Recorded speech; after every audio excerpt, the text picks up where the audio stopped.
Manhwa ini menceritakan tentang bumi yang dilanda bencana yang menyebabkan kembali ke zaman es. MC-nya yang bernama Han Feng, ditipu oleh wanita bernama Hyuna. Dia berpura-pura menyukai Han Feng, tapi ketika Han Feng termakan rayuan Hyuna, tiba-tiba ada seseorang yang menghantam kepala Han Feng sampai tergeletak, dan ternyata orang itu adalah pacarnya Hyuna. Karena Han Feng seorang MC, dia pun kembali ke waktu di mana dunia masih baik-baik saja, yaitu 2 minggu sebelum terjadi bencana es melanda dunia. Dia memendam dendam kepada Hyuna dan juga pacarnya. Han Feng menyiapkan segalanya untuk persiapan menghadapi bencana es yang akan datang 2 minggu lagi. Dia pergi keluar untuk membeli peralatan dan persediaan makanan yang dia butuhkan untuk bertahan selama bencana es, tapi sayangnya dia hanya punya uang yang sedikit. Karena dia orang yang tergolong pintar, dia pun mendownload semua aplikasi untuk meminjam uang. Setelah mendapatkan banyak pinjaman uang, dia membeli peralatan dan banyak stok makanan, termasuk memasang sistem keamanan tingkat tinggi. Di awal chapter, diperlihatkan seorang wanita yang mengetuk pintu sambil memanggil Han Feng. Wanita itu bernama Hyuna. Han Feng selama ini sangat menyukai Hyuna. Kemudian Han Feng langsung menyuruh Hyuna untuk masuk ke ruangannya karena di luar berbahaya. Tiba-tiba tanpa basa-basi, Hyuna langsung mencium Han Feng, yang membuat Han Feng menjadi salah tingkah. Hyuna dengan lembut bilang, kalau dia benar-benar mencintai Han Feng. Hyuna yang semakin menggoda Han Feng, membuat Han Feng makin salah tingkah, karena termakan godaan Hyuna. Wajah Han Feng makin memerah. Hyuna menyuruh Han Feng untuk menutup mata, dan Han Feng pun menutup matanya. Tiba-tiba, ada seseorang yang menghantam kepala Han Feng, sampai dia tergeletak di lantai, dan ternyata orang itu adalah pacarnya Hyuna. Han Feng yang mulai kehilangan kesadarannya, dia masih bisa mendengar obrolan mereka yang sedang mengejek Han Feng orang yang bodoh. Han Feng perlahan mulai kehilangan kesadaran, tapi tiba-tiba, ada cahaya hangat yang mendekatinya. Dia mengira kalau itu adalah jalan menuju surga, tapi ketika dia mulai masuk ke cahaya itu, tiba-tiba Han Feng terbangun di kamar apartemennya. Dia terheran-heran dengan apa yang terjadi. Tapi setelah 30 menit, dia mulai sadar kalau dia kembali ke waktu sebelum terjadinya bencana es, lebih tepatnya 2 minggu sebelum kejadian. Tapi ada yang berbeda kali ini. Ketika dia bangun ada cahaya merah di tangan kanannya, tidak ada rasa sakit, yang dia rasakan hanya kehangatan. Ketika dia bersin, tiba-tiba cahaya itu berubah warna menjadi warna hijau. Dia sampai kaget karena cahayanya tiba-tiba membesar. Dia sampai terheran-heran dengan apa yang terjadi. Apalagi ketika cahaya hijau itu mengecil kembali. Tiba-tiba dia merasa lelah. Dan sekarang dia merasa sangat lapar. Dia pun membuka kulkas, tapi tidak ada apa-apa di dalam kulkas. Dia pun melihat ada setoples kacang kedelai panggang. Dia pun duduk di sofa dan mulai memakan kacang panggang itu. Ketika dia mulai memakan kacang itu, menggunakan tangan kanan yang memancarkan cahaya hijau itu, tiba-tiba kacang itu tumbuh menjadi tanaman kacang kedelai. Dan secara bersamaan rasa lelahnya juga hilang. Begitu juga dengan cahaya hijau di tangannya juga hilang. Dia pun sadar ternyata itu adalah kemampuannya. Dia merasa terkesan dengan kemampuannya itu. Tapi sebelum dia melakukan hal lain, dia harus mempelajari kemampuannya terlebih dahulu. Dia harus menimbun persediaan makanan untuk bencana es yang akan datang dalam 2 minggu lagi. Dia memutuskan untuk pergi keluar sambil memikirkan tentang cahaya yang keluar dari tangannya. Ketika dia berjalan di keramaian, tiba-tiba dari belakang ada wanita yang memanggilnya. Ketika Han Feng menoleh, dia terkaget ternyata wanita itu adalah Hyuna. Hyuna adalah wanita impian Han Feng. Han Feng telah melakukan apapun untuk membuat Hyuna bahagia. Tapi ternyata Hyuna hanya memanfaatkan Han Feng. Sampai akhirnya Han Feng terbunuh juga karena wanita itu. Han Feng yang sudah sangat membenci wanita itu, mencoba menenangkan dirinya terlebih dahulu. Sekarang belum saatnya balas dendam. Karena Han Feng melamun, Hyuna pun mendekat ke arahnya, dan menanyakan kenapa Han Feng melamun. Han Feng beralasan dia melamun karena terpesona oleh kecantikan Hyuna. Tapi, Hyuna tersenyum tipis dan menjalankan aksinya yaitu mengajak Han Feng untuk belanja dengan nada menggoda. Han Feng yang sudah sadar bahwa dia hanya dijadikan mesin ATM, dia pun menolak ajakan Hyuna, dan langsung pergi meninggalkannya sampai membuat Hyuna terkejut. Han Feng pergi ke supermarket untuk belanja buat bertahan saat bencana es datang. Dia melihat panduan bertahan hidup di internet, untuk memutuskan membeli apa saja buat bertahan hidup. Tapi dia ada satu masalah yaitu, dia kekurangan uang untuk belanja. Dia memutuskan untuk mendownload semua aplikasi untuk melakukan pinjaman uang. Sebanyak apapun dia meminjam uang, dia tidak perlu takut gagal bayar. Karena siapa juga yang akan memikirkan pembayaran di saat terjadi bencana es. Di sisi lain, Hyuna yang sedang berjalan sambil menahan rasa kesal, karena Han Feng tidak menuruti apa yang dia mau, tiba-tiba ada mobil yang berhenti di dekat dia. Dan ternyata itu adalah Han Feng, yang membawa mobil baru dengan banyak sekali barang di mobil tersebut. Han Feng bilang ke Hyuna kalau dia dapat kiriman uang dari ayahnya yang mempunyai bisnis di Amerika. Makanya dia langsung membeli mobil baru dan beberapa barang yang dia sukai. Dia juga bilang kalau dia punya sebuah hadiah untuk Hyuna, agar Hyuna tidak mencurigai Han Feng. Padahal Han Feng sudah menyiapkan rencana untuk membalas dendam kepada Hyuna dan pacarnya. Han Feng menimbun persediaan makanan yang sangat banyak, sampai orang-orang di sekitarnya terheran-heran. Tapi untungnya Han Feng bisa membuat alasan dengan cukup baik tanpa dicurigai. Ada beberapa persediaan yang sensitif dan harus dipindahkan sendiri oleh Han Feng. Dia juga menyiapkan persediaan generator yang cukup untuk setidaknya 1 tahun untuk bahan bakar selama bencana es melanda. Bahkan dia memodifikasi ruangannya untuk menyimpan semua persediaan itu. Tidak terasa waktu bencana dimulai tinggal 1 hari lagi dan Han Feng sudah menyiapkan segala sesuatu untuk bertahan. Setelah menyiapkan semua persediaan, Han Feng sekarang bisa fokus mempelajari kekuatannya. Dia mulai dari menumbuhkan kacang kedelai seperti sebelumnya. Saat itu kekuatannya keluar secara tiba-tiba tanpa dia sadari. Tapi sekarang dia sudah bisa menumbuhkan kacang kedelai sesuka hatinya. Sekarang dia harus mencoba apakah kacang kedelai itu bisa dimakan atau tidak. Dia pun memberanikan diri dan mencoba memakannya. Dan ternyata sesuai dugaannya, kacang kedelai tersebut bisa dimakan. Sekarang dia harus mencoba ke bahan makanan yang lain. Saat dia membuka kulkas dan berpikir sejenak. Tiba-tiba dia kehilangan kesadaran dan terbangun kembali di sore hari dengan sayuran di tangannya. Dia merasakan sakit kepala dengan dapurnya yang berantakan dengan banyak sayuran. Dia pun menyadari kalau kemampuannya itu berdampak pada pikiran dan tubuhnya. Tapi setidaknya dia telah mempelajari sesuatu dari kemampuannya itu. Dia masih ingat kalau sebelum dia pingsan dia mencoba menggunakan kekuatannya pada setumpuk makanan yang berbeda. Ketika dia mencobanya lagi ada sebagian sayur yang tidak berpengaruh. Ada juga yang berefek seperti pada kacang kedelai, ada juga yang sampai meledak. Setelah ledakan, tanaman yang meledak berubah menjadi sesuatu yang dapat digunakan untuk memanaskan. Dia sekarang tidak perlu khawatir untuk menghangatkan badannya selama bencana es berkat kemampuannya itu. Sekarang dia fokus untuk mengontrol kekuatannya, walaupun dia berhasil untuk menumbuhkan tanaman tapi tingkat berhasilnya masih sangat acak. Setiap kali dia menggunakan kemampuannya, dia merasakan kelelahan. Untuk meningkatkan tingkat keberhasilannya dia mencoba memfokuskan pikirannya, dan akhirnya dia menyadari sesuatu. Ternyata kemampuannya berhubungan dengan kesadarannya. Setelah dia mengerti cara kerja kemampuannya, dia mencoba ke sesuatu yang berbeda yaitu ke daging. Tapi setelah dia coba, ternyata daging tidak ada reaksi apapun. Dia berpikir sejenak dan ingat kalau dia punya kemampuan yang berwarna merah. Dia pun mencoba menggunakan kemampuan yang berwarna merah ke daging. Ketika dia konsentrasi untuk menyalurkan kemampuannya, dagingnya berubah menjadi aneh. Setelah dia cek ternyata dagingnya matang. Dia pun menyimpulkan bahwa cahaya merah berfungsi untuk memanaskan sesuatu. Dia kepikiran sebuah ide yaitu bagaimana kalau dia menggabungkan cahaya hijau dengan cahaya merah. Ketika dia menggabungkannya tiba-tiba dagingnya membesar dan itu membuat dia terkejut. Setelah dia memeriksa daging yang membesar itu, daging itu seperti daging biasa tidak ada yang aneh. Dia mencoba lagi menggabungkan cahaya hijau dan merah tapi hasilnya malah gagal. Dia coba meluangkan waktu untuk berpikir sejenak. Ketika dia merasa sudah aman dari bencana es, tiba-tiba dia kepikiran kalau dia belum mempunyai senjata untuk alat pertahanan. Dia pun buru-buru membereskan sayuran yang berantakan sambil melihat ke jendela ternyata saljunya sudah turun. Setelah selesai dia pergi keluar untuk mencari pistol. Tapi di negaranya pistol itu ilegal tidak bisa didapatkan dengan mudah. Ketika dia kebingungan, tiba-tiba dia melihat seseorang yang tidak asing buat dia. Dan dia adalah Zhou Situnawisma, tidak sulit untuk mengenalinya apalagi dari gaya berpakaian yang berlebihan. Orang-orang memanggilnya Brother Lee, dia tinggal di lingkungan yang sama dengan Han Feng. Dia dikenal banyak orang karena dia orang yang bertanggung jawab dengan semua proyek yang dipercayakan kepada dia. Han Feng pun nyamperin Brother Lee. Siapa tahu dia punya koneksi untuk mendapatkan apa yang Han Feng butuhkan. Han Feng menyapanya dan basa-basi terlebih dahulu. Kemudian Han Feng membisikkan tentang apa yang dia butuhkan. Dan itu membuat Brother Lee sangat terkejut. Karena senjata api termasuk sesuatu yang ilegal, Han Feng pun beralasan kalau dihajar orang dan ingin membalas dendam. Tidak disangka Brother Lee pun termakan ucapannya dan setuju akan membantunya. Brother Lee bersedia mengantar Han Feng untuk mendapatkan apa yang dia mau. Setelah sampai di lokasi, Brother Lee langsung digerumuni orang-orang yang ada di sana dan menanyakan kenapa dia ke sana. Brother Lee mengajak Han Feng untuk menemui Bos Liu yang seorang pemimpin dari gembobolan di sana. Tidak perlu basa-basi, Bos Liu meminta Lee untuk langsung menjelaskan keperluannya. Brother Lee menjelaskan kalau Han Feng ingin membeli pistol dari Bos Liu.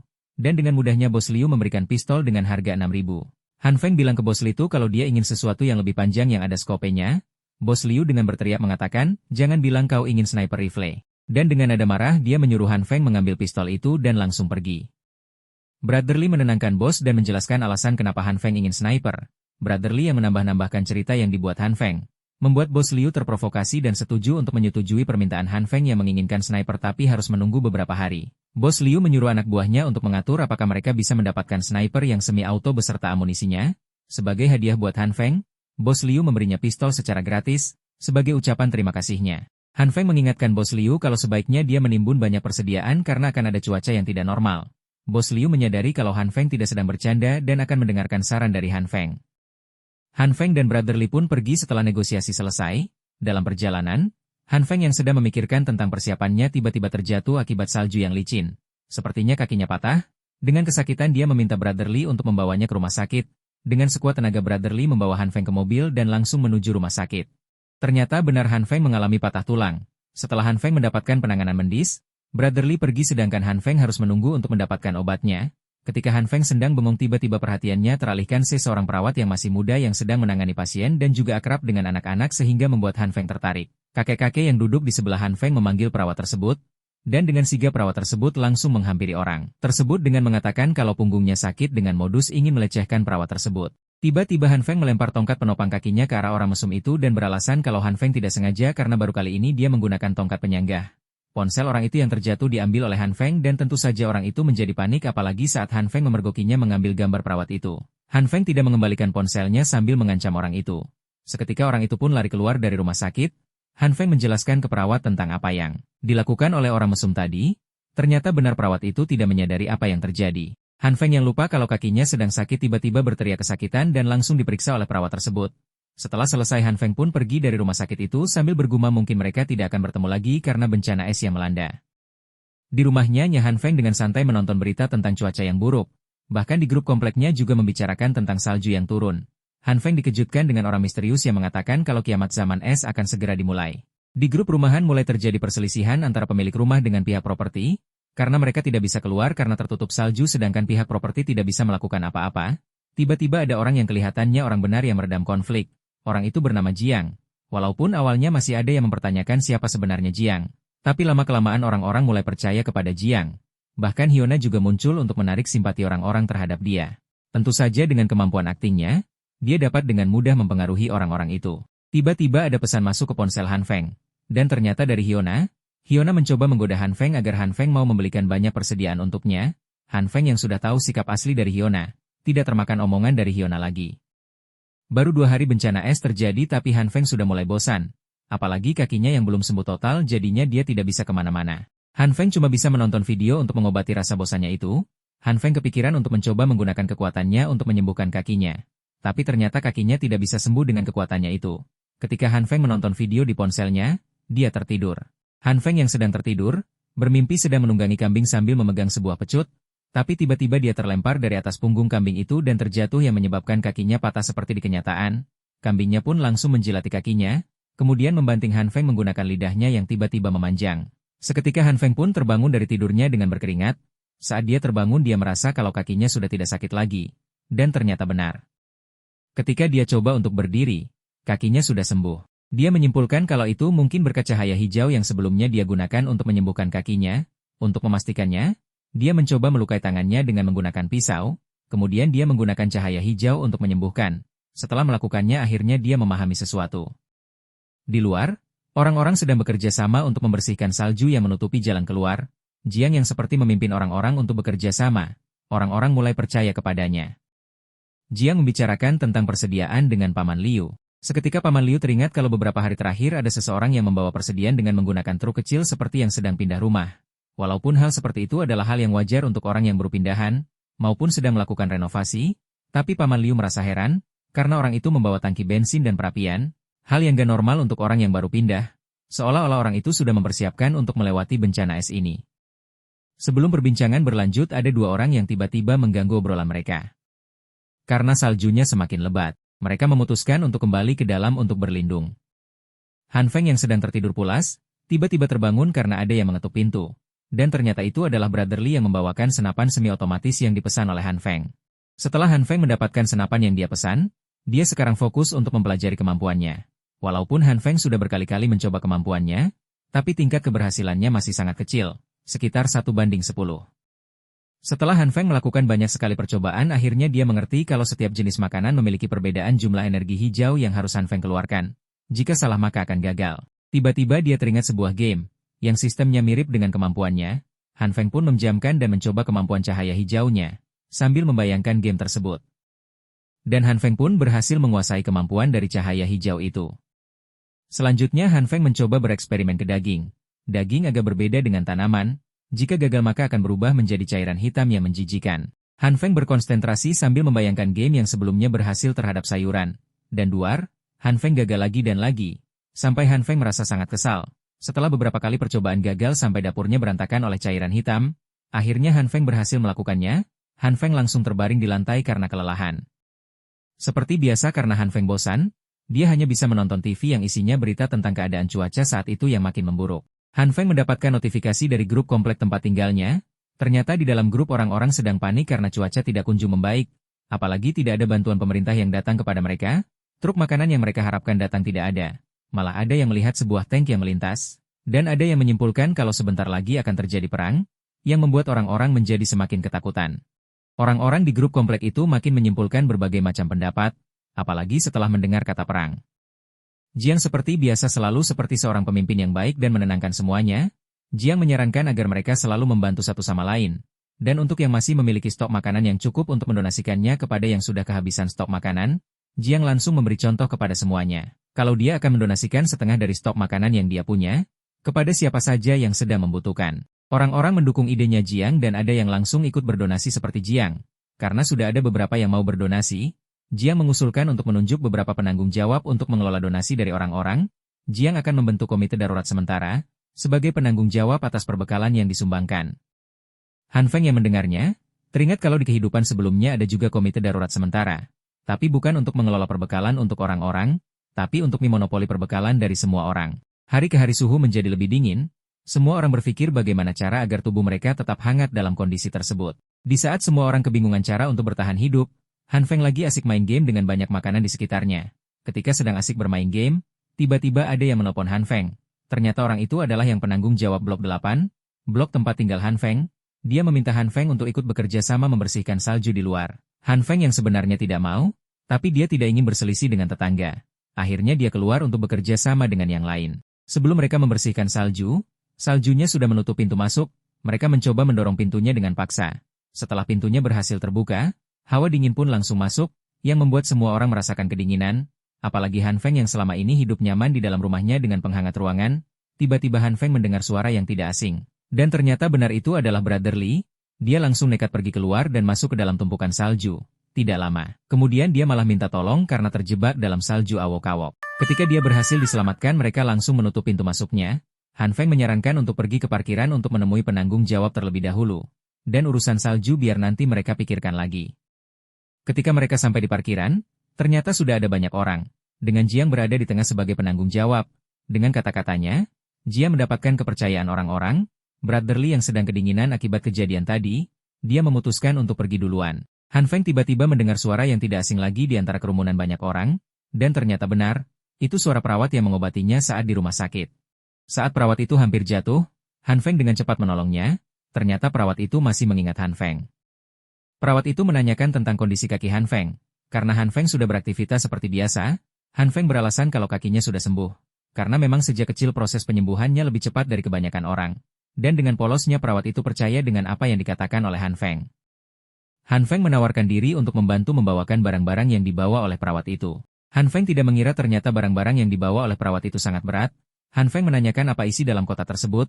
Perawat itu menjawab, kalau isinya peralatan medis yang akan dia sumbangkan. Perawat itu meminta Han Feng jangan memaksakan dirinya. Sebenarnya perawat itu lebih kuat dari kebanyakan laki-laki. Han Feng terkejut dan menanyakan apakah perawat itu sudah kuat sejak masih kecil. Perawat sambil menunduk mengatakan kalau ada alasan di balik kekuatannya itu. Dan dia tidak bisa menjelaskan secara detail kepada Han Feng. Perawat itu mengalihkan pembicaraan. Karena mereka belum saling tahu nama masing-masing, mereka pun memutuskan untuk berkenalan, dan nama perawat itu adalah Jin Sui. Ketika mereka sedang mengobrol, menanyakan satu sama lain, tiba-tiba ada yang menyenggol Jin Sui, dan Jin Sui pun terdorong ke arah Han Feng. Sampai badan mereka bersentuhan, hal itu membuat muka Han Feng menjadi merah. Tidak lama kemudian muncul wanita yang sangat Han Feng benci, yaitu Hyona. Dengan cepat Hyona langsung menggoda Han Feng sambil menanyakan siapa wanita yang bersama Han Feng. Karena tiba-tiba ada Hyona, Jin Sui pun memutuskan untuk pergi dan membawa barang yang akan didonasikannya sendiri. Han Feng menanyakan kenapa Hyona ada di situ. Hyona mengatakan kalau dia ke sana untuk mengambil keperluan. Dengan nada menggoda, Hyona menanyakan apakah Han Feng masih mempunyai persediaan makanan di rumahnya. Dan mengatakan kalau dia sudah hampir kehabisan makanan. Han Feng cuma mengatakan kalau dia juga tidak punya cukup persediaan makanan. Tapi dia bisa berbagi dengan Hyona. Dan mengajak Hyona untuk mampir ke rumahnya untuk beberapa hari. Hyona terkejut mendengar apa yang diucapkan oleh Han Feng, dan langsung menolak dengan halus, tawaran dari Han Feng untuk mampir ke rumahnya. Karena Hyuna menolak dengan nada cuek, Han Feng dengan lantang mengatakan, kalau Hyuna tidak mau, dia mau pulang saja. Dan seketika raut muka Hyuna berubah sambil menahan Han Feng agar tidak pergi dulu. Dengan muka menggoda tetap merayu Han Feng. Jika Han Feng tidak tahu tentang sikap asli Hyuna, sudah pasti Han Feng termakan rayuannya itu. Han Feng terpikirkan, daripada dia mencari orang yang membunuhnya waktu itu, lebih baik membiarkan Hyuna membawa orang itu sendiri ke Han Feng, seperti sebelumnya. Han Feng kemudian berkata baik lagi kepada Hyuna, dan akan membawakan makanan besok kepada Hyuna. Hyuna pun pergi dengan senyum tipis, seolah dia telah berhasil membodohi Han Feng. Han Feng yang sudah tahu apa yang akan terjadi, cuma tersenyum dan kembali ke rumahnya. 2 hari kemudian saat Han Feng sedang makan, ada banyak notifikasi dari Hyuna, yang menanyakan makanan yang dijanjikan Han Feng 2 hari yang lalu, tapi Han Feng gak ada kabar selama 2 hari itu. Han Feng tidak menghiraukan notifikasi handphonenya, dan tetap menyantap makanannya dengan lahap. Ketika Han Feng sedang makan, dia terpikirkan soal eksperimennya beberapa hari ini, dan dia yakin akan 2 hal. Yang pertama, daging tidak bisa diperbesar tanpa batas, dan yang kedua, daging juga bisa diproduksi tanpa batas seperti kacang kedelai. Di pagi hari, Han Feng seperti biasa menonton berita terbaru tentang perkembangan cuaca saat ini. Di berita itu mengatakan, di hari ke-19 ini cuaca makin memburuk, tapi Han Feng tahu sebenarnya kondisi lebih buruk dari apa yang disampaikan media. Tiba-tiba Han Feng terkejut karena ada suara ledakan dari luar. Dibarengi dengan adanya banyak helikopter, situasi di luar menyebabkan kepanikan para pemilik rumah di komplek tersebut. Di parkiran, mereka sedang saling bertukar barang dan persediaan makanan, tapi ada juga yang berselisih. Setelah Jiang datang dengan senyum berkata, akan membagikan persediaan yang diperlukan secara gratis. Han Feng terpaksa harus keluar dari rumah, untuk mengumpulkan informasi. Dia ingat kalau di kehidupan sebelumnya, akan ada pemberontakan di daerah itu, tapi sejauh ini tidak ada tanda-tanda akan terjadinya kekacauan. Orang-orang komite darurat, terlihat menjalankan tanggung jawabnya dengan baik dan tidak ada yang salah. Ada juga orang yang merasa dirugikan karena, sebelumnya dia mendonasikan banyak makanan, tapi yang dia dapat cuma dapat sedikit. Sambil tersenyum, Jia menjelaskan baik-baik orang itu, dan orang-orang di belakang orang itu juga mendukung apa yang Jiang lakukan. Ketika Han Feng mengamati apa yang terjadi, tiba-tiba ada Brotherly yang menyapa Han Feng. Kondisi badan Brotherly sekarang sedang tidak baik, karena dia hanya bisa menahan rasa lapar dan hanya mengandalkan air untuk dikonsumsi. Brotherly sudah tidak punya makanan, karena persediaan makanannya sudah dia donasikan kepada komite. Tapi makanan yang diberikan oleh komite terlalu sedikit. Han Feng meminta Brotherly untuk membantunya mengumpulkan informasi dengan imbalan makanan untuk Brotherly. Bro Harley sangat senang sampai menangis dengan apa yang dia dengar dari Han Feng. Dia pun menyetujuinya. Sekarang Han Feng tidak perlu keluar untuk mendapatkan informasi.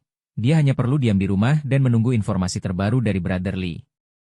Ketika Han Feng berjalan, tiba-tiba ada yang memanggil Han Feng, dan ternyata orang itu adalah Hyuna. Hyuna menghampiri Han Feng dan langsung menamparnya. Hyuna dengan marah menanyakan kenapa Han Feng tidak membalas pesannya. Han Feng membohongi Hyuna lagi. Dia mengatakan situasinya memburuk, persediaan makanannya ada yang mencuri. Hyuna dengan nada lembut menanyakan apakah Han Feng masih mempunyai persediaan atau tidak. Han Feng menjawab kalau masih ada sedikit. Hyuna dengan tidak tahu malu meminta Han Feng untuk bersedia membagi makanan dengannya. Han Feng dengan senyum palsunya mengatakan kalau dia bersedia berbagi makanan dengan Hyuna. Dan nanti malam Han Feng akan mengirim Hyuna pesan saat makanannya sudah selesai dikemas. Di malam hari Hyuna masih belum mendapatkan pesan dari Han Feng.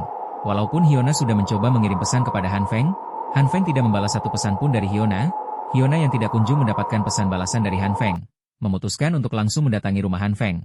Karena lift yang sudah rusak karena cuaca yang ekstrim, Hyuna mau tidak mau harus menggunakan tangga. Hyuna dengan susah payah menaiki anak tangga, tiba-tiba ada sesuatu yang jatuh ke arahnya, dan ternyata yang menjatuhkannya adalah Han Feng. Han Feng meminta maaf kepada Hyuna dan beralasan. Saat Han Feng membaca pesan dari Hyuna, dia langsung berlari membawa persediaan ke bawah, dan tidak sengaja menjatuhkan tepungnya. Han Feng langsung memberikan persediaan yang dia bawa buat Hyuna. Makanan yang dibawa Han Feng ternyata sudah berjamur dan juga kotor, tapi Hyuna tetap mengambil makanan tersebut, karena memang dia sudah tidak punya pilihan lain. Saat Han Feng mau pulang, tiba-tiba dia merasa ada sedang mengamatinya. Han Feng bersembunyi menunggu orang itu muncul. Ketika orang itu muncul, dengan cepat Han Feng menangkap dan siap menghajarnya. Tapi ternyata orang itu adalah seorang wanita yang masih belum dewasa. Han Feng menanyakan kenapa wanita itu mengikuti Han Feng, tapi wanita itu hanya diam saja. Walaupun sudah Han Feng ancam akan merobek pakaian wanita itu, tapi wanita itu hanya diam saja tidak berbicara dan tidak melawan. Karena wanita itu cuma diam saja, Han Feng pun memutuskan untuk melepaskannya dan menyuruh wanita itu pulang. Begitu juga dengan Han Feng yang akan meninggalkan wanita itu, tapi ketika Han Feng hendak pergi, wanita menahan Han Feng agar tidak meninggalkannya, dengan isyarat, wanita itu meminta Han Feng untuk ikut dengannya. Han Feng dibawa ke rumah wanita itu. Ketika sudah di dalam rumah wanita itu, Han Feng sangat terkejut dengan apa yang dilihatnya di dalam. Ada banyak sekali persediaan tapi sangat berantakan. Han Feng menanyakan apakah wanita itu sudah tahu akan ada bencana es yang akan melanda. Wanita itu menjawab, dia tahu karena hasil perhitungannya. Wanita itu juga menunjukkan kalau dia ternyata orang misterius yang mengatakan kiamat zaman es di grup pemilik rumah. Wanita itu juga menunjukkan rekaman CCTV saat Han Feng memasok persediaan sebelum bencana es melanda. Ketika Han Feng sedang fokus melihat-lihat, tiba-tiba wanita itu dengan cueknya membuka baju luarnya. Han Feng pun langsung menyuruh wanita itu untuk memakai pakaiannya kembali. Sebelum mereka duduk di sofa dan mengobrol lebih banyak, Han Feng akhirnya tahu kalau wanita itu mengetahui kalau Han Feng menimbun banyak persediaan dan akhirnya memutuskan untuk memata-matai Han Feng. Wanita itu meminta Han Feng untuk mengajarinya cara menggunakan generator. Han Feng pun mengajari wanita itu cara menggunakan generator. Tapi Han Feng bukan hanya mengajartinya cara menggunakan generator. Tapi Han Feng juga mengajari wanita itu cara menyimpan makanan dengan benar. Han Feng juga mengajari wanita itu memasak. Setelah memasak mereka berdua mulai makan, Han Feng tetap membantu wanita itu walaupun sambil menahan kesal. Apalagi saat wanita itu ketiduran saat sedang makan. Setelah wanita itu tertidur, akhirnya Han Feng bisa meninggalkannya dan memutuskan untuk pulang. Keesokan harinya, wanita itu datang menemui Han Feng sambil membawa banyak sekali persediaan. Wanita itu meminta Han Feng untuk mengajarinya lagi. Wanita memang pintar tapi, dia kekurangan pengetahuan umum, seperti memasak, bersih-bersih, dan berkomunikasi. Di dalam basement, terjadi kerusuhan karena rebutan persediaan makanan, bahkan ada yang tidak segan untuk membunuh sesama temannya. Untuk meredam pertikaian, Jiang menggunakan alat pengganggu pendengaran, yang membuat semua orang berhenti berkelahi. Jiang dengan lantang menasehati orang-orang itu. Awalnya orang-orang tidak mau mendengarkan perkataan Jiang, tapi Jiang malah mengalihkan permasalahan kepada orang-orang yang masih mempunyai persediaan. Jiang juga menghasut mereka semua untuk merampas persediaan dari orang-orang yang masih mempunyai stok makanan. Orang-orang pun termakan hasutan Jiang dan akan mulai merampas makanan milik orang kaya, mendatangi rumah mereka satu persatu dan mencongkal kuncinya. Brotherly yang mendengar hal itu, buru-buru menghubungi Han Feng, dan menjelaskan apa yang sedang terjadi di basement bawah. Han Feng yang mendengar hal tersebut, seketika terkejut. Akan sangat berbahaya jika mereka tahu kalau Han Feng mempunyai banyak sekali makanan di dalam rumahnya. Bisa-bisa Han Feng dibunuh oleh tetangganya sendiri. Han Feng yang mempunyai senapan juga tidak akan sanggup menghadapi semua orang yang sedang kelaparan itu. Han Feng dengan cepat langsung menyiapkan segala cara untuk mengatasi amukan para tetangganya itu. Saat Han Feng sedang melakukan persiapan, tiba-tiba listrik mati. Han Feng yang sudah tahu cepat atau lambat pasti akan terjadi pemadaman listrik, dia langsung menyalakan generator listrik untuk mendapatkan listrik kembali. Di sisi lain Hyuna sedang makan mie instan di tempat orang kaya, yang mempunyai banyak sekali persediaan. Ketika mereka berdua bersantai, tiba-tiba di luar terjadi kerusuhan, orang-orang mulai mendobrak pintu rumah orang kaya itu. Han Feng yang sedang memasang generator listrik merasa kesusahan, karena listriknya tidak kunjung menyala, padahal Han Feng sudah merasa benar memasangnya. Tiba-tiba kabel yang Han Feng pegang meledak. Duar, tidak lama kemudian, ada seseorang yang mengetuk pintu, dan ternyata dia wanita yang sebelumnya Han Feng bantu mengajarkan berbagai macam hal saat Han Feng hendak membuka pintunya. Dia teringat di kehidupan sebelumnya, dia dibunuh di depan pintu rumahnya. Han Feng pun mengurungkan niatnya untuk membukakan pintu untuknya, dengan alasan karena sekarang sedang terjadi kerusuhan di sana. Jadi Han Feng tidak bisa sembarangan membukakan pintunya. Han Feng menyuruhnya untuk pulang dan mengunci pintu. Tapi dia hanya diam di depan pintu rumah Han Feng. Dengan menahan rasa dingin, tiba-tiba, terdengar suara orang-orang yang sudah mulai mendekat, dan orang-orang itu adalah orang yang mau merampas persediaan milik orang lain. Dengan cepat Han Feng menarik wanita itu masuk ke dalam rumahnya, dan membuat wanita itu diam dulu. Akan sangat berbahaya jika wanita itu berteriak. Mereka diam tidak bergerak, menunggu orang-orang itu pergi. Orang-orang itu mencoba mendobrak pintu rumah Han Feng. Untungnya Han Feng sudah mempertimbangkan hal itu sebelumnya. Jadi Han Feng memperkuat pintu rumahnya. Bahkan gagang pintunya saja tidak rusak saat dihantam oleh linggis. Setelah orang-orang itu pergi, Han Feng melanjutkan pemasangan pertahanan listrik di pintu rumahnya. Han Feng yang sebelumnya tidak mengerti cara memasang listrik, sekarang dia sudah bisa memasangnya. Berkat bantuan wanita itu mengeluarkan barang bawaannya menamai dirinya Raja Kegelapan, dan akan tinggal bersama dengan Han Feng. Mendengar hal itu Han Feng terkejut, dan berteriak menyutuh si Raja Kegelapan untuk pulang ke rumahnya. Saat Han Feng mau menghampiri si Raja Kegelapan, kakinya terlilit kabel dan terjatuh. Saat terjatuh, secara tidak sengaja, dia mengaktifkan kemampuan barunya, yaitu cahaya berwarna ungu, yang menyebabkan meja di depannya menjadi lunak seperti kertas, bahkan perkakasnya yang terbuat dari besi dan baja juga menjadi lembek. Saat Han Feng sadar ada orang yang tahu ternyata Han Feng mempunyai kekuatan, dia sangat terkejut dan bingung harus bagaimana. Saat si Raja Iblis melihat kekuatan Han Feng, dia mengatakan, ternyata Han Feng juga seorang utusan dari Evil King. Han Feng memanfaatkan hayalan si Raja Iblis, dan mengiyakan hal tersebut.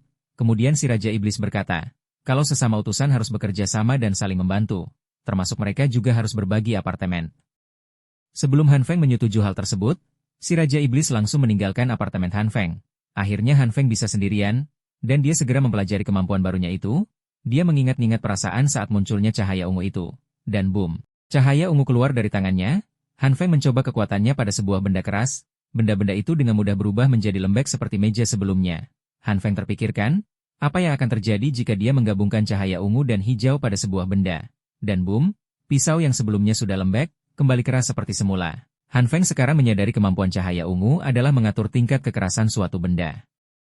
Di sisi lain, ada dua orang yang mencurigakan sedang merencanakan sesuatu. Mereka menyadari ada yang aneh dengan temboknya. Seperti menggeliat, tiba-tiba, tembok itu seperti akan menyerang mereka, yang membuat kedua orang itu lari ketakutan. Dan ternyata itu adalah ulah Han Feng yang sedang belajar menggunakan kemampuan barunya pada tembok. Di lantai bawah basement, orang-orang sedang mengumpulkan persediaan yang tersisa. Ada salah satu orang yang menyerahkan persediaan, seolah dia hanya mendapatkan sedikit dari para pemilik apartemen di sana. Sebutlah si paman. Tiba-tiba ada seseorang yang meringkus si paman. Sebutlah orang itu si abang. Si abang merasa kalau si paman berbohong dan menyembunyikan sisa makanan. Si abang memaksa si paman agar mau mengaku. Saat di abang mau memukul si paman, dia dihentikan oleh Jiang. Jiang meminta si abang untuk melepaskan si paman terlebih dahulu, dan membicarakannya dengan baik-baik. Si abang pun menuruti perkataan Jiang, dan melepaskan si paman. Jiang dengan lembut mengulurkan tangannya ke si paman, dan meminta si paman untuk mengaku. Karena si paman sudah termakan kata-kata Jiang, si paman akhirnya mengaku dan menyerahkan makan yang dia sembunyikan. Dia beralasan kalau dia harus memberi makan 5 orang di rumahnya sedangkan jatah makanannya tidak cukup. Jiang memutuskan untuk memberikan jatah makanannya kepada si paman. Si paman pun pergi dan bilang ke Jiang, kalau Jiang membutuhkan sesuatu, dia bisa mengatakannya ke si paman. Jiang memberikan persediaan yang dia dapatkan dari si paman kepada orang-orang untuk dibagikan. Orang-orang di sana sangat mengagumi dan menghormati Jiang. Tapi ada seseorang yang menyadari ada yang salah dengan Jiang. Dia juga orang yang menyadari tindakan Han Feng yang menimbun barang sesaat sebelum terjadinya bencana es. Di sisi lain, Han Feng yang sudah menguasai kemampuannya, dia memanfaatkan kemampuan itu untuk mengeraskan tembok, pintu, dan kaca. Dia juga mencoba menghantam kaca itu menggunakan palu. Bukan hanya tidak hancur, malahan tidak ada retakan pada kaca itu. Tiba-tiba ada yang mengetuk pintu rumahnya. Saat dilihat, ternyata itu adalah Hyuna. Dengan keahlian aktingnya, Hyuna mencoba untuk merayu Han Feng agar mau membiarkannya masuk. Han Feng yang sudah tahu. Pada kehidupan sebelumnya Hyuna datang dengan seseorang yang membunuh Han Feng. Han Feng langsung mengambil senapannya. Sebelum Han Feng mengambil senapan itu, Han Feng kepikiran sesuatu. Jika dia tidak bisa membunuh mereka berdua dalam sekali serang, maka Han Feng yang akan mati. Han Feng pun berpikir sejenak untuk menyusun sebuah rencana. Han Feng teringat, kalau pria itu pasti bersembunyi di titik buta, yaitu di belakang pintunya. Dia pun terpikirkan sebuah ide untuk menggunakan kemampuan barunya. Pada tembok di belakang pintu, Hyuna masih mencoba membujuk Han Feng. Tiba-tiba tembok di belakang pria itu menggeliat dan terlihat bentuk sebuah palu. Dan dua, palu itu menghantam muka si pria itu dengan sangat keras, sampai berdarah. Hyuna yang terkejut tidak menyadari apa yang terjadi. Saat Hyuna sedang lengah, tiba-tiba Han Feng muncul dan menyemprot Hyuna dengan alat pemadam api. Hyuna langsung berteriak, "Ah!" Hyuna yang terlihat sudah tidak berdaya. Melihat si pria yang sudah tepar, Hyuna yang teralihkan, tiba-tiba Han Feng menarik Hyuna, tapi Hyuna berhasil melepaskan diri kemudian pergi dengan cepat. Han Feng kehilangan kesempatan untuk membunuh Hyuna. Tapi pria itu masih ada di samping Han Feng. Saat pria itu berusaha berdiri, dengan cepat Han Feng menendang si pria itu sampai muntah. Sebelum Han Feng menendangnya lagi, pria itu meminta Han Feng untuk berhenti sebentar dan berkata, apakah Han Feng tidak tahu siapa ayahnya? Jika Han Feng menyentuhnya lagi dia bersumpah akan. Boom! Han Feng menghajar pria itu lagi sambil berkata, bagaimana kalau Han Feng menyentuhnya lagi?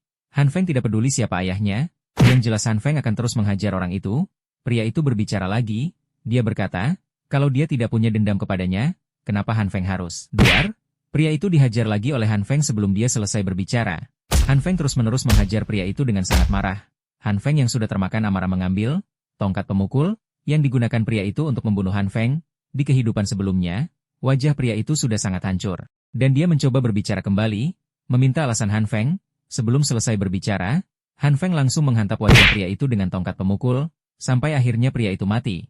Saat Han Feng hendak pergi, tiba-tiba si Raja Iblis ada di belakang Han Feng, dan bertanya kepada Han Feng, apakah dia butuh bantuan.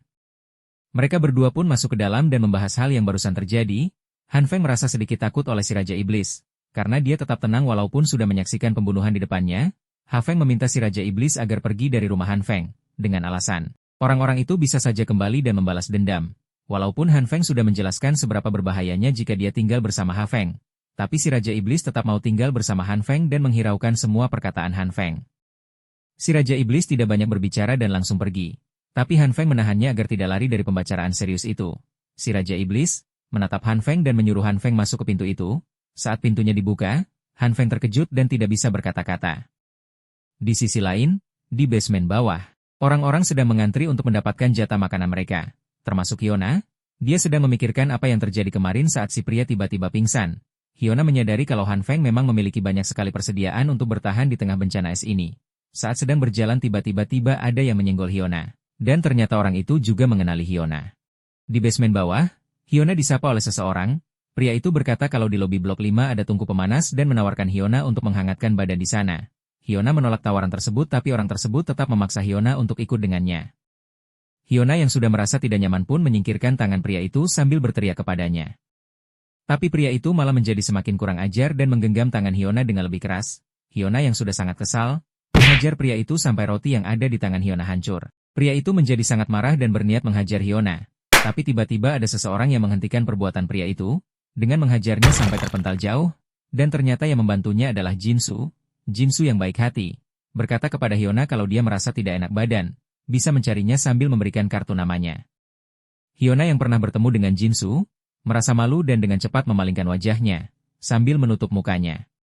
Saat sedang lengah tiba-tiba Jinsu tangkap oleh pria itu, dan dengan amarah yang memuncak, pria itu berniat menghabisi Jinsu. Tapi tiba-tiba, dengan cepat dia ditarik oleh seseorang, dan dibanting dengan keras ke lantai. Ternyata orang yang membantu Jinsu adalah Brother Lee. Tidak lama datanglah Jiang untuk menyelesaikan masalah di sana. Pria itu mengadu kepada Jiang, kalau Hyuna berbohong tentang persediaannya dan bekerja sama dengan bocah kaya. Brother Lee yang kesal pun berniat menghajar pria itu lagi. Tapi sebelum Brother Lee menghajar pria itu, Jiang terlebih dahulu menarik baju pria itu dan memarahinya. Jiang pun menghampiri Jinsu dan mengancam pria itu, kalau dia melakukan hal itu lagi, Jiang yang akan bertindak kepada pria itu. Mendengar ucapan Jiang, pria itu hanya terdiam tidak melawan. Jiang dengan senyum mencoba menenangkan mereka atas apa yang terjadi barusan. Brother Lee yang tidak tertarik dengan mereka, memutuskan untuk pergi saja, daripada harus membuang-buang waktu bersama mereka. Namun Jinsu dengan sangat baik berkata kalau dia akan membantu orang-orang yang sedang sakit. Setelah selesai mengobrol dengan Jinsu, tiba-tiba Hyuna mendekati Jiang dan mencoba merayunya agar diizinkan masuk ke kelompok Jiang. Namun Jiang tidaklah bodoh untuk termakan rayuan Hyuna. Jiang bahkan berkata kalau Jiang hanya membutuhkan orang-orang yang dapat berguna, sedangkan Hyuna tidak bisa apa-apa. Jiang pun pergi meninggalkan Hyuna sendirian di sana. Hyuna yang tidak mau menyerah pun berkata, kalau Hyuna tahu tempat yang punya persediaan. Jiang seketika berhenti berjalan dan langsung berbalik ke arah Hyuna setelah mendengar hal tersebut. Di sisi lain, Han Feng yang terkejut kalau si Raja Iblis bisa menggunakan kemampuan untuk membuka sebuah portal dan mengambil barang melalui portal itu. Han Feng dengan semangat dan meminta barang yang dia inginkan, dan si Raja Iblis pun menggunakan kekuatannya untuk mengambil barang tersebut. Saat ditarik keluar, yang keluar hanya sebuah manekin. Han Feng yang merasa kecewa pun marah-marah karena itu sangat tidak sesuai dengan keinginannya. Sekarang rumah Han Feng menjadi sangat berantakan oleh barang-barang yang dikeluarkan dari dimensi lain oleh si Raja Iblis. Han Feng yang masih kebingungan dan terpukau dengan kemampuan si Raja Iblis, bertanya banyak hal tapi tidak dijawab satupun oleh si Raja Iblis. Setelah mengamati kemampuan si Raja Iblis, Han Feng ingin mencoba memasukkan kepala ke dalam portal tersebut untuk memudahkannya mencari barang yang dia inginkan. Han Feng pun langsung memasukkan badan bagian atasnya ke dalam portal. Setelah berhasil masuk ke dalam portal, Han Feng sangat terkejut, ternyata di dalam portal tersebut sangat besar sekali. Han Feng jadi teringat akan kejadian saat sebelum dimulai bencana es. Ada sebuah supermarket yang tiba-tiba kosong dalam semalam. Han Feng yang sedang terpukau dengan apa yang dia lihat, sampai dia tidak sadar kalau dia tidak bisa bernafas. Dengan cepat dia keluar dari portal itu sebelum kehilangan kesadarannya. Han Feng marah-marah ke si Raja Iblis, sambil berkata, kenapa dia tidak memberitahu Han Feng, kalau di dalam tidak ada oksigen. Si Raja Iblis hanya terdiam tidak menghiraukan perkataan Han Feng. Tidak lama kemudian, si Raja Iblis berhasil menemukan barang yang mereka inginkan, dan langsung mengeluarkan barang tersebut dari portal. Han Feng yang sebelumnya marah-marah, setelah si Raja Iblis menemukan barang yang dia inginkan langsung menjadi senang kembali. Tidak sampai di sana, ternyata barang tersebut ada banyak sekali sampai Han Feng terdiam melihatnya. Di luar apartemen Han Feng, ada beberapa orang yang sedang menjelajahi daerah sana, atas perintah dari Jiang, untuk membuktikan perkataan dari Hyuna kalau ada yang menyimpan banyak persediaan di lantai sana. Untungnya Han Feng sudah memasang kamera pengawas berkat bantuan si Raja Iblis. Mereka berdua bekerja sama untuk mengusir orang-orang itu. Tiba-tiba orang-orang itu mendengar sesuatu, dan dua orang di belakang yang sebelumnya melihat hantu tembok menjadi sangat ketakutan sampai badan mereka gemetar. Ternyata suara tersebut adalah mobil mainan yang membawa petasan. Mobil mainan itu meluncur menyerang mereka dengan petasan yang meledak, yang membuat mereka tidak bisa melihat apa-apa. Si Raja Iblis menggunakan drone untuk menyerang mereka menggunakan perasan yang lebih besar. Tapi salah satu dari mereka berhasil memukul bagian drone, yang menyebabkan satu baling-balingnya tidak dapat berfungsi. Si Raja Iblis terpaksa mengamankan drone tersebut dengan cara menerobos kaca gedung dan mendaratkannya di luar agar tidak dapat diambil oleh mereka. Han Feng terpaksa harus pergi sendiri untuk mengambil drone itu. Karena drone itu sangat penting bagi mereka berdua. Sebelum Han Feng pergi, si Raja Iblis mengatakan kalau di luar ada mayat. Tentu saja Han Feng terkejut mendengarnya. Setelah melihat ke monitor, ternyata itu adalah Brotherly yang sedang tergeletak di lantai. Setelah melihatnya, Han Feng memutuskan untuk pergi keluar, tapi sebelum dia pergi dia memberikan walkie-talkie kepada si Raja Iblis untuk berkomunikasi. Han Feng juga membawa pistol untuk berjaga-jaga. Dia juga berharap kalau nantinya dia tidak perlu sampai menggunakan pistol tersebut. Han Feng pun pergi sendirian keluar, dengan arahan dari si Raja Iblis, untuk memastikan kalau Han Feng tidak akan kesergap oleh kelompok penjara persediaan. Orang-orang yang sebelumnya melakukan pengecekan pada blok 18 yaitu tempat apartemen Han Feng berada, mereka melaporkan semua kejadian kepada pemimpin mereka, Jiang. Setelah melakukan tugasnya, mereka mendapatkan makanan dari Jiang dengan porsi yang rata. Hyuna yang masih mencoba membujuk Jiang untuk memasukkannya ke dalam kelompok, ditolak mentah-mentah oleh Jiang. Mereka memutuskan untuk pergi dengan yang lainnya untuk mengecek blok 18 tersebut, dengan dipimpin oleh Jiang langsung, tidak seperti sebelumnya yang cuma beberapa orang yang memeriksa blok 18, sekarang mereka beramai-ramai untuk mengecek blok 18, ketika menyusuri tangga, mereka menemukan seseorang yang tergeletak, dan orang itu adalah Brotherly. Mereka memberikan air hangat untuk diminumkan ke Brotherly. Seketika Brotherly berteriak kepanasan, akhirnya setelah dikasih minum air hangat, Brotherly pun tersadar kembali. Ketika Brotherly tersadar, dia tidak mengucapkan apa-apa, yang membuat si abang berteriak ke Brotherly, kalau Brotherly tidak sopan padahal sudah ditolong oleh Jiang, tapi tidak mengucapkan terima kasih sama sekali. Dengan tegas Brotherly menjawab, dia tidak akan berterima kasih pada orang yang merampas persediaan dari orang lain dan bersikap seperti seorang pahlawan. Mendengar jawaban dari Brotherly, membuat si abang marah, tapi ditahan oleh Jiang. Jiang mencoba untuk bersikap baik kepada Brotherly, dan mengajaknya untuk bergabung dengan kelompok Jiang. Bukannya menerima tawaran dari Jiang, Brotherly malah makin menjelek-jelekan Jiang. Han Feng sedang mengamati pertikaian Brotherly dan Jiang. Han Feng akhirnya tahu satu hal yaitu ternyata Jiang hanya memberikan satu makan setiap 3 hari. Han Feng menyimpulkan kalau Jiang memang tidak mempedulikan kondisi orang lain. Si abang yang sudah tidak bisa menahan amarahnya pun menjambak pakaian Brotherly. Hal itu tidak membuat Brotherly gentar sedikit pun. Malahan dia menyerang balik dengan menyundul kepala si abang, yang membuat si abang tersungkur ke belakang. Karena perbuatan tersebut, orang-orang di belakang menjadi terpancing dan sudah bersiap bertempur. Bukannya Brotherly ketakutan, tapi malah menantang mereka semua dengan muka mengejek.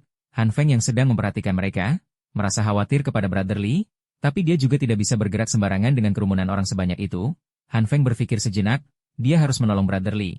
Apalagi Brotherly sering membantu Han Feng saat sebelumnya. Han Feng memutuskan untuk mengeluarkan pistolnya untuk berjaga-jaga. Brotherly malah memprovokasi orang-orang untuk berkelahi dengannya. Sepertinya dia sudah tidak ingin melanjutkan hidup. Han Feng akhirnya memutuskan menggunakan pistolnya untuk mengancam kelompok Jiang. Ketika mendengar suara tembakan, orang-orang itu pun menjadi sangat panik.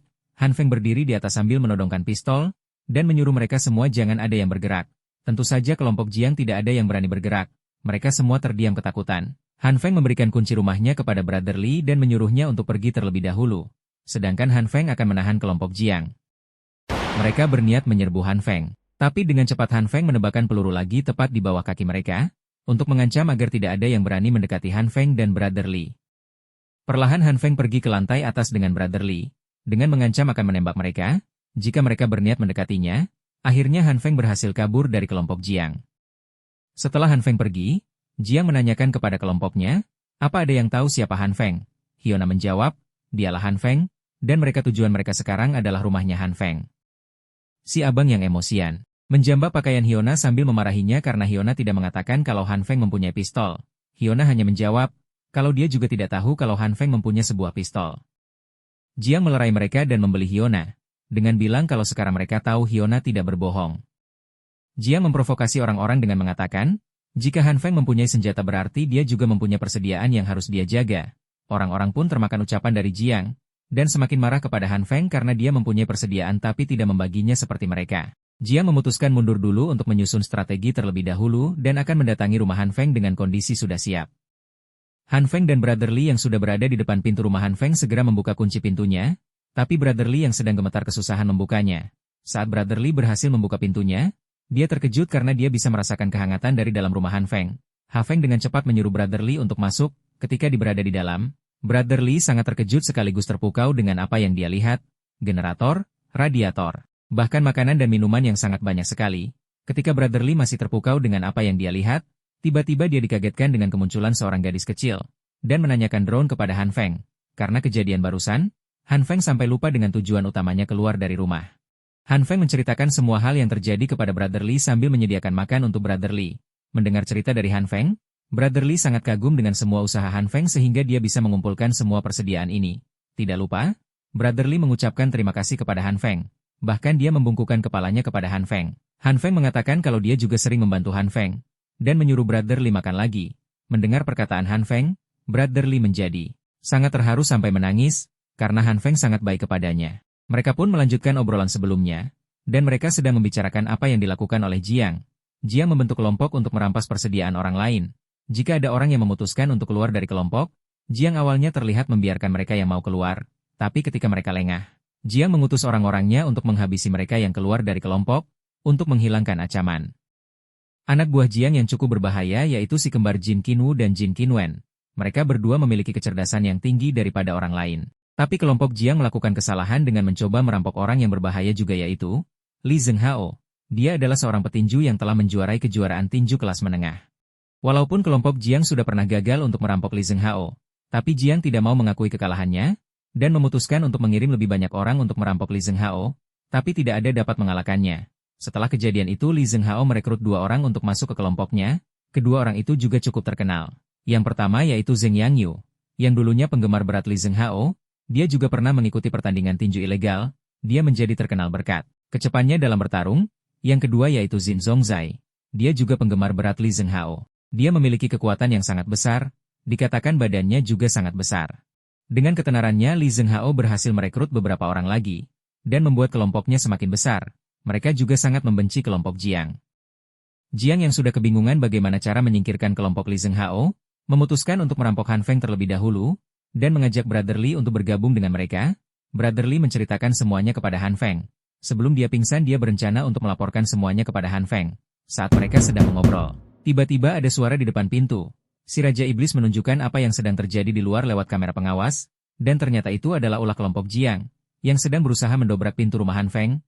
Han Feng berniat menyetrum mereka. Brother Li yang mendengarnya sangat terkejut, tapi dihentikan oleh si Raja Iblis. Si Raja Iblis mencium bau sulfur, dan tiba-tiba terjadi sebuah ledakan yang membuat mereka bertiga sangat terkejut, sampai rumah Han Feng bergoncang dengan cukup keras. Dilihat dari kamera pengawas, mereka memang berniat menghancurkan pintu dengan sebuah bom. Ketika Han Feng melihatnya, dia menyadari kalau ini semua karena Hyona yang membawa Jiang ke tempatnya. Han Feng menyuruh si Raja Iblis dan Brother Li untuk menjauh dari pintu, karena Han Feng akan mulai menyetrum orang-orang di luar. Saat Han Feng mulai mengalirkan tegangan listrik, terdengar suara teriakan kesakitan dari luar.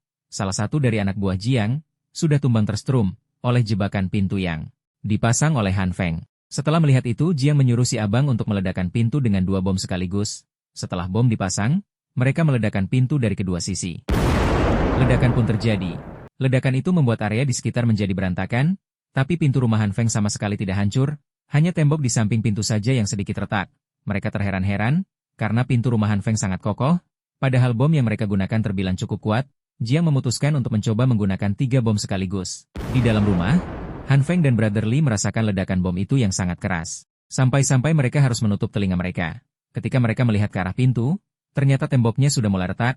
Akan sangat berbahaya jika temboknya sampai hancur. Untuk mengatasinya Han Feng mempunyai sebuah rencana, dan menyuruh Brother Li untuk membantunya menyingkirkan barang-barang yang menghalangi pintu.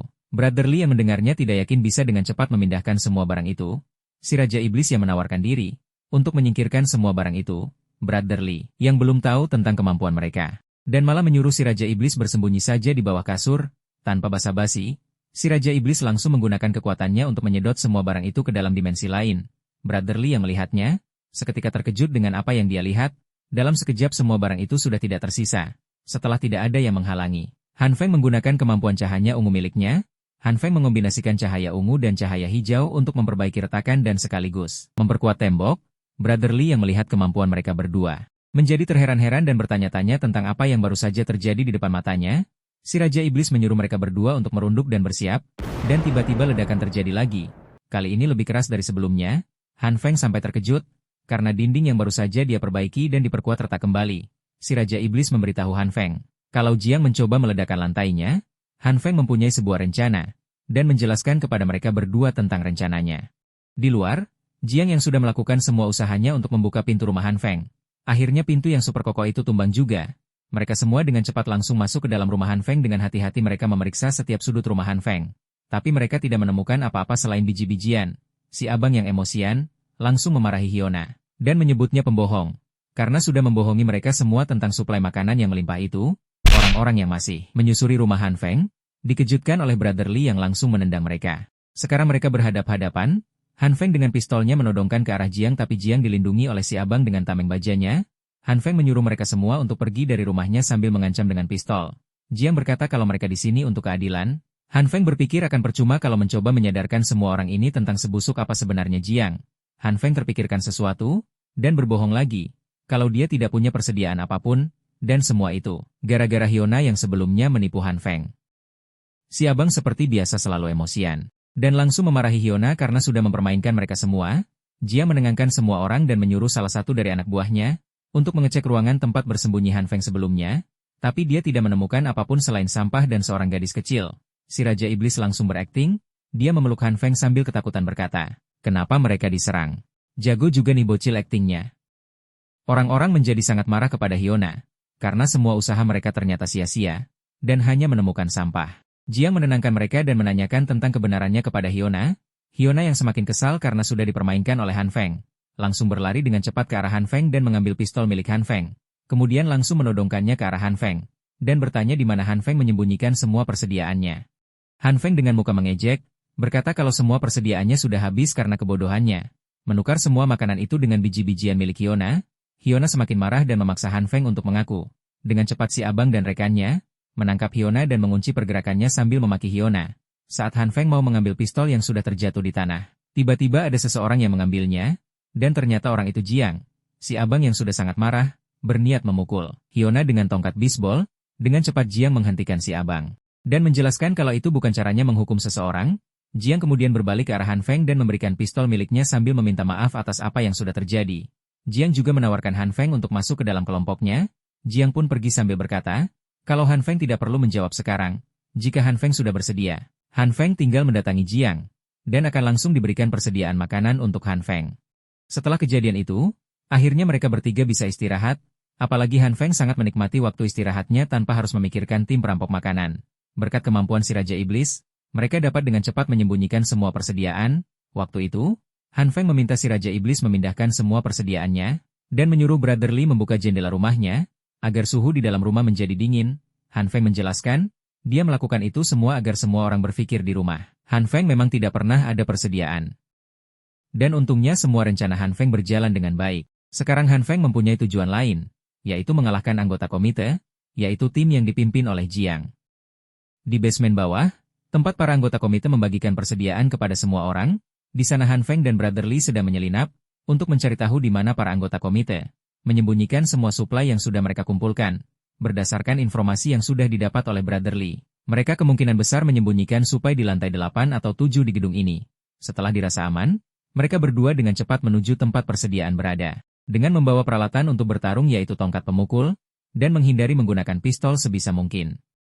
Karena lantai itu lumayan luas, dan mereka berdua belum pernah ke sana sama sekali, jadi akan memakan waktu yang cukup lama untuk menyusuri seluruh area di sana. Untuk mempercepat pencarian, mereka memutuskan untuk berpencar saja. Han Feng dengan sangat hati-hati menyusuri tempat itu. Beberapa saat kemudian, Brother Lee menemukan ruangan yang mencurigakan. Saat Han Feng datang ke tempat itu, di depan pintu memang tertuliskan gudang. Tapi Han Feng tidak langsung percaya begitu saja. Han Feng mengecek pintu itu terlebih dahulu, sebelum dia putuskan untuk membukanya.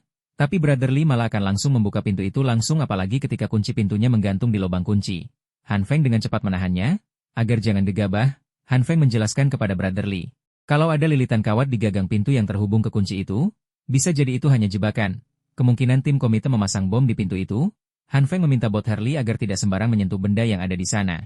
Bisa saja itu adalah jebakan.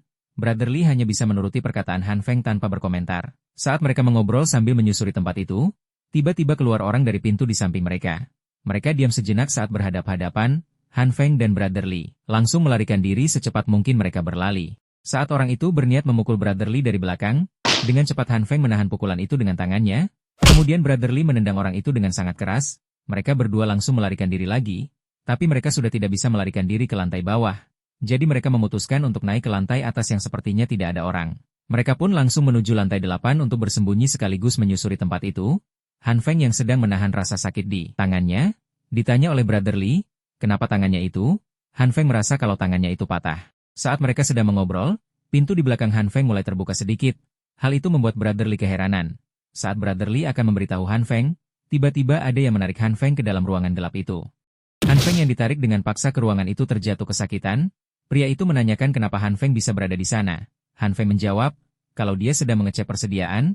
Tanpa basa-basi pria itu langsung mengijak tangan Han Feng, yang membuat Han Feng berteriak kesakitan. Pria itu mengatakan kalau dia tidaklah bodoh. Dia tahu kalau Han Feng menghindari lantai 5 dan 6 untuk menghindari penjaga, yang berarti Han Feng mempunyai informasi tentang kelompok komite. Han Feng mengira kalau si pria itu membuntutinya, tapi saat melihat isi ruangan itu, Han Feng menyadari ternyata alasan kenapa lantai itu tidak ada penjaga, yaitu karena si pria berambut putih itu mengalahkan semua penjaganya. Di luar terdengar orang-orang yang tadi mengejar Han Feng. Han Feng terpikirkan kalau Brother Li dalam bahaya tapi dia juga tidak bisa berbuat banyak. Si pria berambut putih berjalan mendekati jendela dan kemudian membuka jendela itu. Han Feng bertanya, apakah dia akan melompat dari lantai 8? Pria itu menjelaskan kalau dia hanya melompat 4 lantai saja, karena saljunya sudah menumpuk sampai lantai 4. Seharusnya dengan tumpukan salju itu, dia bisa mendarat dengan aman. Han Feng tidak punya pilihan yang lebih baik. Daripada dia berhadapan dengan orang-orang itu, kemungkinan hidupnya akan lebih tinggi jika dia melompat keluar dari jendela. Saat orang-orang itu berhasil mendobrak pintu, dengan cepat Han Feng melompat keluar dari jendela. Dia juga menggunakan kemampuan dari cahaya ungu untuk mengatur tingkat kekerasan salju yang ada di bawah. Mereka berdua pun telah sampai di lantai 4 dengan selamat. Si pria berambut putih dengan cepat menghancurkan kaca jendela dari lantai 4 agar mereka bisa memasuki lantai itu. Han Feng hanya bisa mengikuti si pria berambut putih untuk menyelamatkan diri. Mereka berdiam sejenak untuk menghangatkan tubuh terlebih dahulu. Berkat pria berambut putih, Han Feng bisa lolos dari kejaran orang-orang komite. Han Feng terdiam dan berpikir ternyata pria itu juga pintar. Kemudian Han Feng bertanya, kenapa dia menolong Han Feng? Pria itu menjelaskan kalau Han Feng dan Brother Li bisa menghindari jebakan yang ada di lantai 7. Berarti mereka tidaklah bodoh. Dia ingin tahu apa yang mereka lakukan di sana. Dan bertanya apakah Han Feng mengetahui sesuatu tentang komite. Kalau Han Feng cuma diam tidak menjawab, pria itu mengancam akan membunuh Han Feng. Han Feng berpikir sejenak, kalau pria berambut putih ada di sana. Ada dua kemungkinan. Yang pertama yaitu, si pria berambut putih berencana mencuri suplai makanan. Dan yang kedua yaitu, si pria berambut putih memang bermusuhan dengan komite. Sebelum menjawab pertanyaan dari si pria, Han Feng bertanya apakah si pria berambut putih punya masalah dengan kelompok komite. Si pria menjawab, bisa dibilang begitu, kalau bukan karena rahasia yang dimiliki oleh Jiang. Mendengar Jiang mempunyai rahasia, Han Feng dengan refleks berkata, hah, rahasia? Han Feng mengatakannya dengan lantang. Ternyata si pria itu hanya memancing Han Feng, karena respon Han Feng seperti itu. Berarti Han Feng tahu tentang Jiang dan mempunyai informasi tentang komite. Pria itu mengancam Han Feng untuk memberitahu semua informasi mengenai Jiang dan komite. Kalau Han Feng tidak mau menjawab, pria itu akan membunuh Han Feng di sana. Han Feng memutuskan untuk menceritakan semua yang terjadi antara dirinya dengan kelompok komite, tapi tentu saja ditambah dengan cerita bohong agar dapat memanipulasi si pria berambut putih itu. Bahkan Han Feng menunjukkan pistol miliknya, tapi pistol itu tidak cukup untuk mengalahkan kelompok komite. Han Feng juga menjelaskan, kalau sebelumnya kelompok komite adalah kelompok yang suka membantu orang-orang yang sedang kesusahan, tapi setelah mereka dipimpin oleh Jiang, mereka menjadi kelompok yang merampas persediaan dari orang lain. Han Feng menegaskan kalau mereka harus dikalahkan. Mendengar apa yang diucapkan oleh Han Feng, si pria mengatakan, kalau mereka ingin mengalahkan kelompok komite, mereka harus mencari bantuan dari orang lain. Setelah mengatakan itu, si pria berambut putih berjalan dan membuka pintu. Saat setelah pintu dibuka, tiba-tiba ada seseorang yang menyerangnya. Si pria membalasnya dengan pukulan, tapi berhasil ditahan oleh orang itu. Si pria terkejut pukulannya bisa ditahan. Saat si pria akan menyerang untuk kedua kalinya, Han Feng berteriak untuk berhenti. Ternyata orang itu adalah kenalan Han Feng, yaitu Suster Jin. Saat melihat Han Feng dengan kondisi tangan yang patah, dengan sigap Suster Jin langsung mengobati lengan Han Feng. Suster Jin menjelaskan alasannya datang ke tempat itu, karena ingin menemui kakek Li, tapi ternyata kakek Li sudah tidak bernyawa. Ketika Han Feng bertanya kepadanya, apakah Jiang membiarkan Jin Sui masuk ke sana karena Jiang membutuhkannya? Jin Sui mengiyakan hal tersebut. Jin Sui juga tidak bisa menolaknya karena Jiang sudah memberikan persediaan yang cukup kepada Jin Sui. Jin Sui menjelaskan kalau Jiang mengusir orang-orang yang sudah tua, termasuk kakek Li. Han Feng teringat dengan informasi dari Brother Li, yaitu ada sebuah kelompok yang bermusuhan dengan kelompok Jiang. Han Feng menyimpulkan kalau Jiang sedang bersiap berperang dengan kelompok itu, makanya dia menyingkirkan orang yang sudah tidak bisa berperang dan malahan mungkin hanya membebaninya. Jika peperangan itu beneran akan terjadi, Han Feng harus berhasil mencuri persediaan mereka. Si pria berambut bertanya kepada Han Feng, apa yang akan dia lakukan setelah berhasil mencuri semua persediaan mereka? Han Feng menjelaskan kalau dia yakin setelah berhasil mencuri persediaan itu, dia dapat dengan mudah mengalahkan mereka semua jika mereka tidak memiliki persediaan. Setelah menanyakan itu, si pria rambut putih pergi meninggalkan mereka berdua. Tiba-tiba Jin Sui bertanya kepada Han Feng, apakah dia masih membutuhkan bantuannya? Han Feng menjawab, mungkin dia masih membutuhkan bantuan Jin Sui untuk sekarang. Orang-orang yang sebelumnya mengejar Han Feng dan Brother Li melaporkan apa yang terjadi kepada atasan mereka, yaitu si abang. Dalam kerusuhan itu tiba-tiba muncul seseorang, dan ternyata itu adalah Han Feng dengan kondisi satu tangannya terluka. Han Feng yang sudah menunjukkan diri di depan para anggota komite, dia langsung ditangkap dan dihajar habis-habisan oleh si abang. Si abang sangat marah kepada Han Feng, karena dia berusaha untuk mencuri persediaan makanan mereka. Di saat si abang masih memukuli Han Feng, tidak lama ada seseorang yang memberitahu si abang kalau Jiang telah memanggil mereka untuk berkumpul. Akhirnya Han Feng dibiarkan sendiri di ruangan itu. Setelah mereka semua sudah pergi, Han Feng langsung menggunakan kemampuan dari cahaya hijau untuk menyembuhkan luka-lukanya. Setelah luka-lukanya sudah pulih, Han Feng langsung melepaskan ikatan pada badannya. Han Feng memang sudah pulih, termasuk tangan yang sebelumnya patah, tapi dia sekarang merasa kelelahan karena telah menggunakan banyak energi untuk menyembuhkan dirinya. Saat Han Feng sudah merasa baikan, tiba-tiba terdengar suara orang-orang komite yang menuju ke ruangannya. Dengan cepat Han Feng berpura-pura kesakitan lagi dan melilitkan tali ke badannya. Ternyata orang-orang komite telah menangkap seseorang lagi, yang kemudian dimasukkan ke ruangan itu bersama Han Feng. Han Feng tetap diam agar orang-orang tidak mencurigainya. Dia hanya mengamati apa yang terjadi menggunakan indera pendengarannya. Setelah dirasa orang-orang itu sudah pergi, Han Feng mencoba melihat siapa orang yang telah ditangkap oleh kelompok komite selain dirinya. Ternyata dia adalah Brother Li yang sudah babak belur. Bahkan Brother Li sampai pingsan tidak sadarkan diri. Untuk menyadarkan Brother Li, Han Feng menamparnya dengan lumayan keras. Dengan tamparan Han Feng, akhirnya Brother Li tersadar kembali. Tapi si sialan Han Feng malah menampar sisi yang udah bonyok. Brother Li menceritakan kejadian setelah Han Feng ditarik oleh si pria berambut putih ke dalam ruangan. Saat itu Brother Li melihat anggota komite yang mendekatinya. Kemudian dia bersembunyi di sebuah ruangan yang sudah dia kunci. Di dalam ruangan itu, dia melihat ada sebuah lubang kecil yang menghubungkan ruangannya itu dengan ruangan di bawah. Karena dia khawatir akan ditemukan oleh orang-orang itu, maka Brother Li memutuskan untuk pergi ke ruangan bawah dengan bergelantungan menggunakan kabel di sana. Dia mengira kalau dia akan terhubung dengan basement 1 tapi ternyata itu adalah basement 2. Brother Li dikejutkan dengan banyak sekali kota yang sudah tersegel rapat. Saat Brother Li mencoba membuka salah satunya, ternyata isinya tuh sosis dengan ukuran yang besar. Saat Brother Li sedang fokus ke sosis-sosis besar itu, tiba-tiba ada seseorang di belakangnya dengan membawa tongkat pemukul. Dan setelah itu dia tidak ingat apa-apa lagi. Selain saat dia ditampar oleh Han Feng untuk membangunkannya. Setelah mendengar cerita dari Brother Li, Han Feng tidak yakin kalau itu benar-benar sosis. Karena kalau komite punya suplai makanan sebanyak itu, kenapa juga mereka harus bersusah payah mencuri suplai makanan dari Han Feng? Han Feng berpikir lagi dan terpikiran kalau sebelumnya Jiang meminta Han Feng dan Brother Li bergabung dengan kelompoknya dan akan diberikan persediaan kepada mereka. Tapi Jiang justru menangkap mereka seperti ini. Mereka berdua langsung terpikir, mungkin saja Jiang berencana membunuh mereka berdua. Raut muka mereka berdua langsung berubah ketakutan. Saat mereka sedang mengobrol, mereka mendengar ada orang yang mau masuk ruangan itu. Dengan cepat mereka bersembunyi sampai orang-orang itu kebingungan. Kemana perginya Han Feng dan Brother Li? Ketika orang-orang itu sedang lengah, dengan cepat Han Feng dan Brother Li meringkus kedua orang itu sampai tidak sadarkan diri. Setelah mereka membereskan kedua orang itu, mereka langsung keluar dari ruangan itu. Han Feng berniat untuk melaporkan semuanya kepada si Raja Iblis. Apalagi tentang sosis-sosis mencurigakan itu. Tapi saat Han Feng mencoba menghubunginya, koneksi mereka terputus dan hanya terdengar suara sinyal aja. Han Feng takutnya si Raja Iblis membukakan pintu markasnya kepada orang lain. Apalagi kepada Hyuna yang memang sudah tahu kalau Han Feng mempunyai banyak persediaan. Setelah Han Feng keluar dari ruangan itu, mereka mendengar suara keramaian dari lorong. Ternyata itu suara dari orang komite yang sedang mengevakuasi para orang tua, perempuan dan orang-orang yang sudah terluka. Han Feng dan Brother Li mengira kalau kekacauan itu mungkin karena perselisihan mereka dengan kelompok Li Zheng Hao. Mereka berdua pun memanfaatkan kekacauan itu dan mencoba berbaur dengan orang-orang di sana. Tentu saja mereka juga menutupi wajah mereka agar tidak ketahuan. Tiba-tiba dari kejauhan terdengar teriakan orang yang seperti kesakitan. Dan ternyata benar itu adalah ulah dari kelompok Li Zheng Hao. Hyuna yang sedang bertingkah mencurigakan di depan pintu markas Han Feng. Tiba-tiba dikejutkan dengan kedatangan Jin Sui. Saat ditanya Hyuna sedang apa, Dia hanya menjawab kalau dia sedang mencari makanan, tapi Jin Sui tidak terlalu mempercayainya. Apalagi jika memang sedang mencari makanan, kenapa harus dengan segerombolan orang itu? Jin Sui mengatakan kepada Hyuna dan gerombolannya, kalau dia ke sana untuk mengobati yang sakit. Hyuna tidak percaya dengan apa yang ucapkan oleh Jin Sui. Hyuna berpikir kalau Han Feng dan Jin Sui sedang merencanakan sesuatu. Kemudian Hyuna menyuruh 2 orang dari mereka untuk menangkap Jin Sui. Dan bodohnya orang-orang ini mau nurut aja sama si cewek brengsek Hyuna. Jin Sui yang merasa tidak nyaman dengan perlakuan orang-orang itu, dengan kekuatan besarnya dia melempar kedua orang itu sampai tergeletak di lantai. Orang-orang yang melihatnya sangat terkejut termasuk Hyuna. Hyuna kemudian mengeluarkan pisau dari sakunya, dan langsung menyerang Jin Sui dengan pisau itu. Hyuna brengsek emang. Hyuna malah memprovokasi orang-orang kalau Jin Sui bukanlah wanita biasa. Ketika Jin Sui sudah mulai terpojok, pintu markas Han Feng terbuka. Dan tiba-tiba senjata yang dipegang oleh Hyuna dan para gerombolan bodohnya mulai bergerak-gerak yang membuat mereka terheran-heran.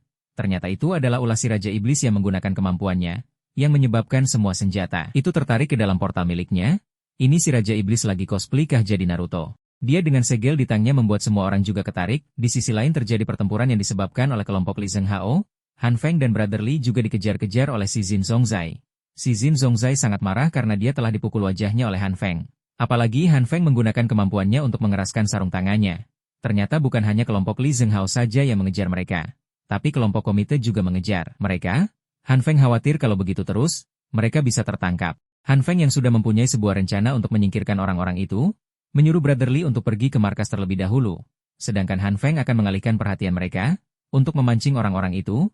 Han Feng memprovokasi mereka dengan mengatakan, kalau dialah orang di balik mahalnya harga suplai. Tentu saja semua orang menjadi sangat marah kepada Han Feng dan mengejarnya.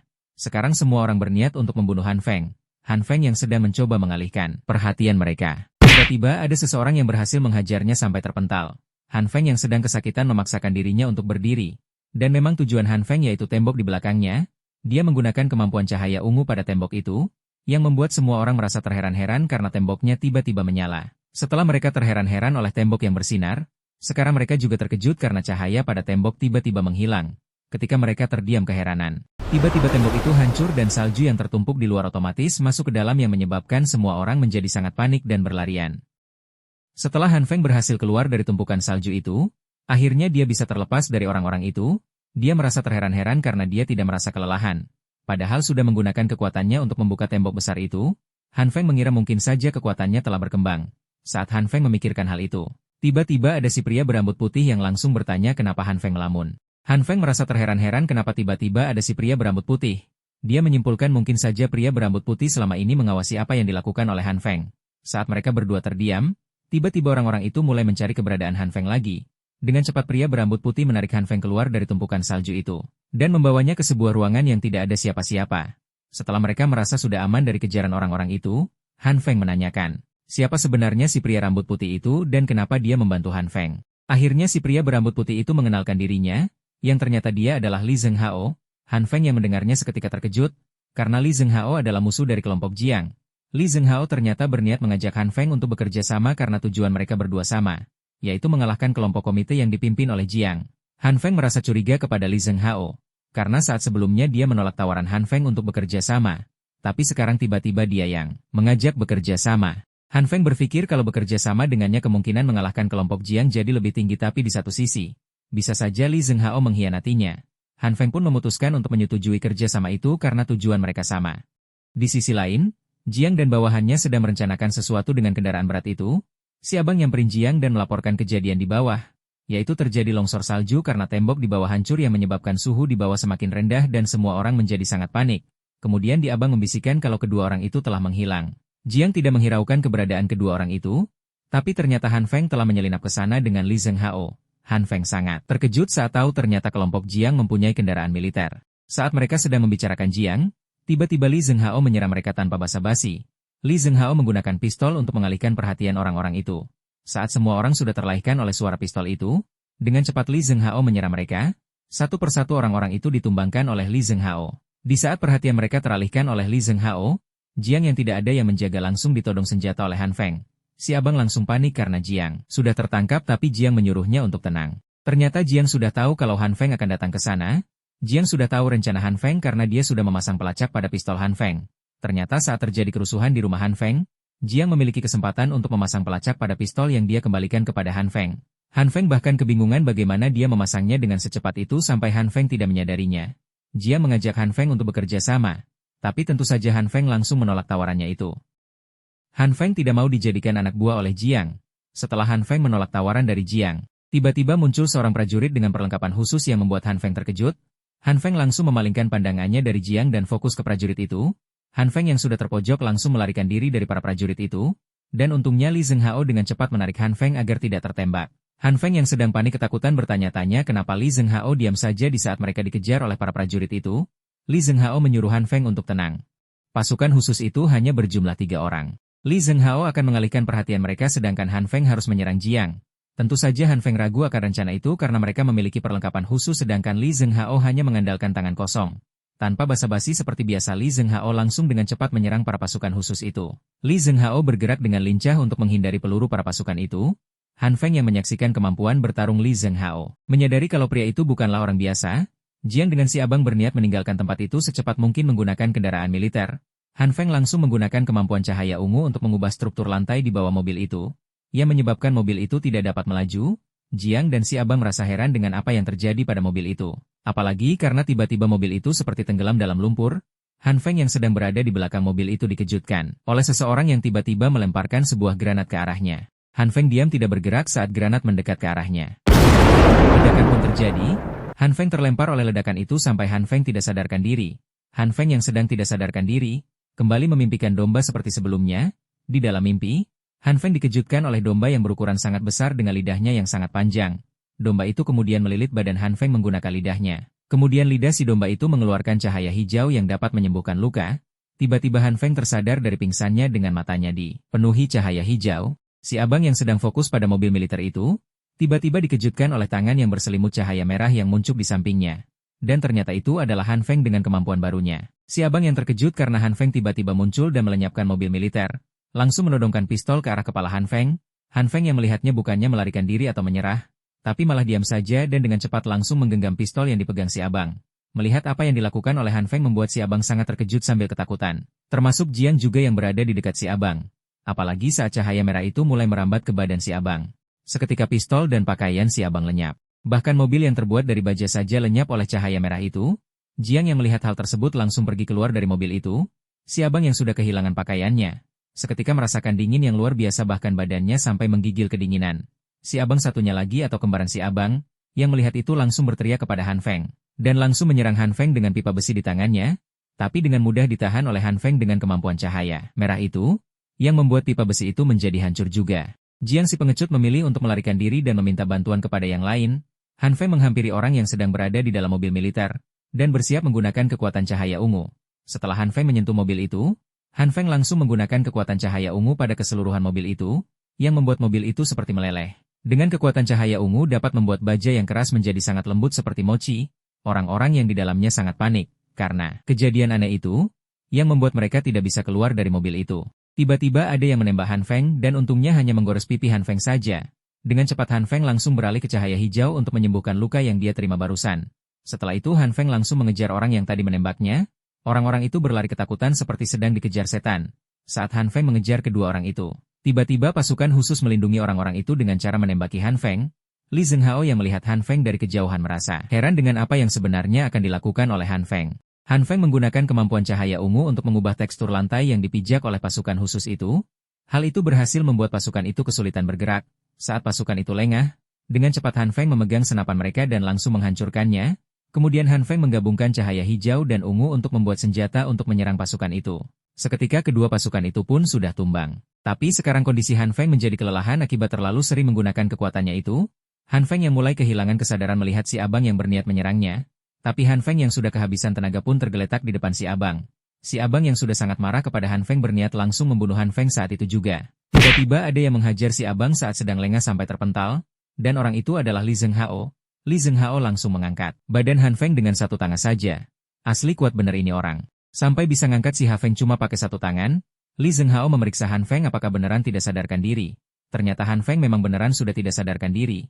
Tiba-tiba terdengar suara banyak orang YG menuju ke arahnya. Dengan cepat Li Zhenghao pergi dari area sana. Ternyata benar itu adalah Jiang dengan bala bantuannya dengan sudah dilengkapi persenjataan.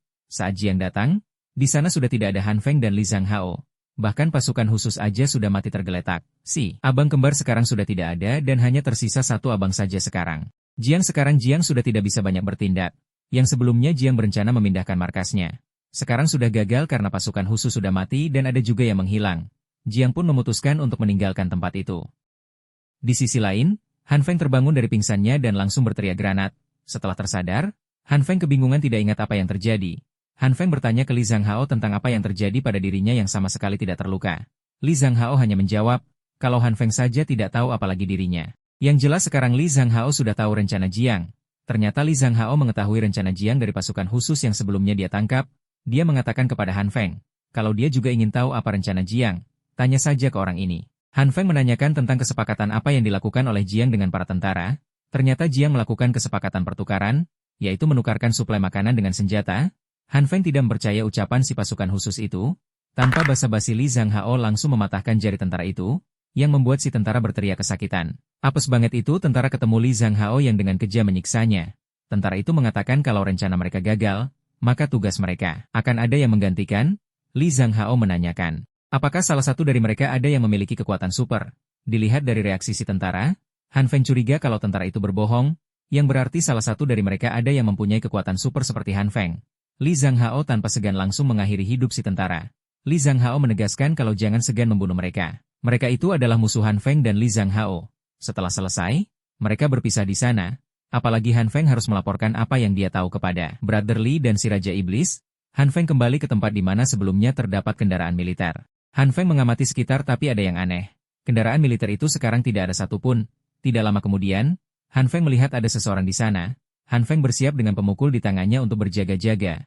Tapi ternyata yang menyerah malah dari belakang Han Feng. Untungnya Han Feng dapat menahan pukulan dari orang itu. Dengan memanfaatkan gabungan dari kekuatan cahaya ungu dan hijau, Han Feng berniat menyerang balik orang itu dengan gabungan cahaya ungu dan hijau di tangannya. Sebelum Han Feng bertarung habis-habisan dengan orang itu, untungnya Brother Li menyuruh mereka berhenti. Setelah Brother Li menerangi mereka, akhirnya mereka bisa saling melihat satu sama lain. Dan ternyata orang itu adalah Suster Jin. Karena mereka semua sudah berkumpul, Han Feng menjelaskan semuanya kepada mereka bertiga termasuk kesepakatan Jiang dengan tentara yang menukarkan suplai makanan dengan senjata milik tentara. Setelah selesai berdiskusi, Han Feng meminta mereka memeriksa setiap kendaraan di sana untuk mereka gunakan keluar dari tempat itu dengan lebih cepat. Tidak lama Brother Li menemukan sesuatu yang tidak biasa, yaitu kotak dengan isinya berbagai senjata. Saat Brother Li memanggil para wanita itu malah memanggil balik mereka untuk menghampiri mereka. Ternyata Suster Jin mendengar suara di balik kain itu. Si Raja Iblis mencari senter yang lebih terang untuk menerangi apa yang ada di balik tirai itu. Si Raja Iblis dengan senter super terangnya menerangi tirai itu. Sedangkan sisanya akan menarik tirai itu. Setelah tirai itu terbuka, mereka berempat terkejut dengan apa yang mereka lihat di balik tirai itu. Ternyata itu ada terowongan rahasia yang sangat besar sekali. Han Feng tidak menyangka kalau mereka dapat membuat terowongan sebesar ini, yang berarti tempat itu sudah tidak aman untuk ditempati. Brother Li memeriksa pinggiran terowongan itu, dan ternyata itu adalah pipa air yang mengarah ke apartemen mereka. Di saat Han Feng terfokuskan ke pipa air itu, si Raja Iblis main nyelonong masuk aja ke dalam terowongan. Han Feng yang menyadarinya langsung menghentikan si Raja Iblis dan mengingatkannya kalau tempat itu bisa saja berbahaya. Setelah melihat-lihat sekitaran terowongan itu, mereka memutuskan untuk kembali ke apartemen dulu. Di dalam apartemen, mereka menyiapkan perlengkapan untuk menyusuri terowongan itu termasuk makanan. Untuk makanan Han Feng meminta si Raja Iblis untuk memberinya sebuah daging dan benih tanaman. Karena dengan kemampuan Han Feng dia dapat membuat makanan dalam jumlah yang banyak asalkan ada benih dan daging. Mereka juga membawa senjata untuk berjaga-jaga takutnya ada musuh di dalam terowongan itu. Han Feng menyadari kalau kemampuan si Raja Iblis meningkat, dia dapat dengan mudah mengambil barang-barang yang ada di dalam portalnya, tidak seperti sebelumnya yang kesusahan mencari barang yang ingin mereka ambil. Setelah selesai melakukan persiapan, Han Feng dan Brother Li pun pergi berdua, dan untuk si Raja Iblis dan Suster Jin tetap tinggal di sana. Han Feng sudah memperkuat pintunya agar tidak mudah dihancurkan.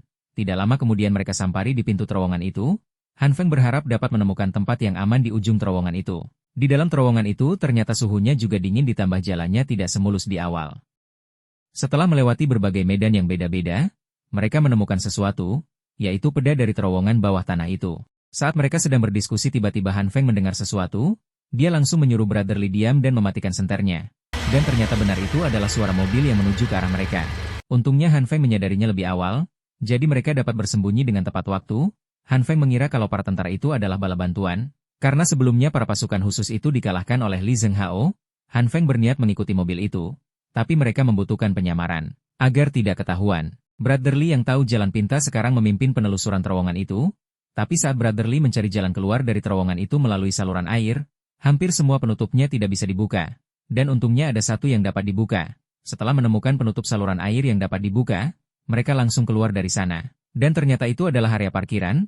Brotherly yang sedang membanggakan dirinya karena dia hafal area sana dan dapat menemukan jalan keluar. Han Feng langsung menyuruhnya untuk jangan berisik.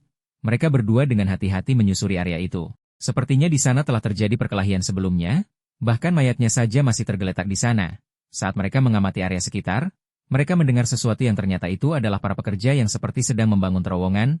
Para pekerja itu bahkan dijaga oleh tentara. Ya walaupun tentara itu sebenarnya mengeluh karena mereka disuruh menjaga tanpa diberi makanan. Saat Han Feng memikirkan sesuatu, Brotherly melihat kalau tanahnya bergetar. Mereka berdua merasa terheran-heran. Para pekerja itu juga menyadari kalau tembok itu juga bergetar langsung pergi dari area sana. Tembok itu hancur seperti ada yang meledakannya. Setelah asapnya mulai hilang, ternyata itu adalah perbuatan seseorang dengan perlengkapan tentara. Matanya mengeluarkan cahaya hijau, sepertinya dia juga mempunyai kekuatan super seperti Han Feng. Kemunculan orang itu membuat Han Feng dan Brotherly terkejut, karena orang itu tubuhnya sangat besar. Bahkan Han Feng tidak percaya kalau dia itu seorang manusia. Han Feng berpikir kalau dia tetap di sana akan sangat berbahaya. Orang yang dapat menggali terowongan seorang diri tanpa peralatan penggalian khusus bukanlah orang yang normal. Setelah berhasil membuat terowongan, orang besar-besar itu langsung menanyakan mana makanannya. Tapi si tentara bilang kalau di sana tidak ada makanan karena terowongan itu belum selesai. Mendengar jawaban si tentara membuat orang besar itu menjadi sangat marah. Dia dengan marah memukul tanah dengan sangat kuat, bahkan sampai terjadi retakan pada tanah di bawah kaki mereka. Han Feng dan Brotherly sampai terkejut karena ranah di bawah mereka juga ikutan retak. Apalagi Brotherly sangat tercengang melihat apa yang terjadi. Mereka berdua memutuskan pergi dari tempat itu, tapi sialnya Brotherly malah bersin. Han Feng saja sampai tidak tahu harus berkata apa, raut mukanya saja seperti sudah mau mati. Karena mereka sudah ketahuan, mereka dengan cepat langsung masuk kembali ke saluran air tanpa mengendap-endap. Mereka berdua berlari dengan sangat cepat karena dikejar oleh monster tentara itu. Monster itu menghantamkan tangannya ke tanah, yang membuat tanah di sana menjadi hancur berkeping-keping. Han Feng dan Brotherly yang sedang berlari menjadi terhambat akibat tanah di bawah kaki mereka menjadi hancur. Han Feng menyuruh Brotherly untuk pergi duluan. Dan Han Feng akan menahan monster itu sendirian. Brotherly pun pergi berlari duluan sedangkan Han Feng menggunakan kekuatan cahaya ungunya untuk melambatkan pergerakan monster itu. Seketika monster besar itu terhisap ke dalam tanah. Setelah menenggelamkan setengah badan si monster, Han Feng kemudian menggunakan cahaya hijau untuk mengeraskan kembali tanah di sekitarnya. Monster itu kesusahan bergerak sambil berteriak kesakitan setelah Han Feng menggunakan kemampuan cahaya hijaunya. Brotherly yang sudah pergi duluan melihat dari jauh ke arah Han Feng. Dan berpikir kalau Han Feng sepertinya butuh bantuannya. Monster itu sekarang sudah mulai tenang tidak seperti sebelumnya yang mengamuk. Han Feng berpikir kalau dia terus menahannya seperti itu, mungkin monster itu akan menyerah mengejarnya. Han Feng yang sudah merencanakan untuk membuat monster itu tenang, tiba-tiba Brotherly datang dengan membawa pemukul besi, dan langsung menghantamkannya ke kepala monster itu. Han Feng langsung tercengang dengan apa yang dilakukan Brotherly. Hilang sudah rencana Han Feng untuk membuat monster itu menyerah mengejar mereka. Sekarang monster itu menjadi sangat murka. Tanah yang sebelumnya menahannya sekarang sudah hancur. Han Feng dan Brotherly langsung berlarian menjauhi monster itu. Han Feng sangat kesal karena sebelumnya dia menyuruh Brotherly untuk pergi duluan tapi malah datang dengan hal konyolnya. Brotherly bilang kalau dia hanya ingin membantunya. Mana mungkin dia meninggalkan temannya yang sedang kesulitan. Tapi lu bukannya ngebantu malah ngeganggu kocak. Karena monster itu mengamuk tidak karuan, sekarang terowongan itu sudah tertutup reruntuhan batuan yang menahan monster itu untuk sementara waktu. Untungnya Han Feng dan Brotherly bisa selamat dari batu yang berjatuhan itu. Sekarang mereka harus keluar dari sana. Brotherly langsung berkata kalau Han Feng tidak perlu khawatir, karena Brotherly pasti bisa mencari jalan keluar dari sana. Seperti biasa dia membanggakan kemampuan daya ingatnya.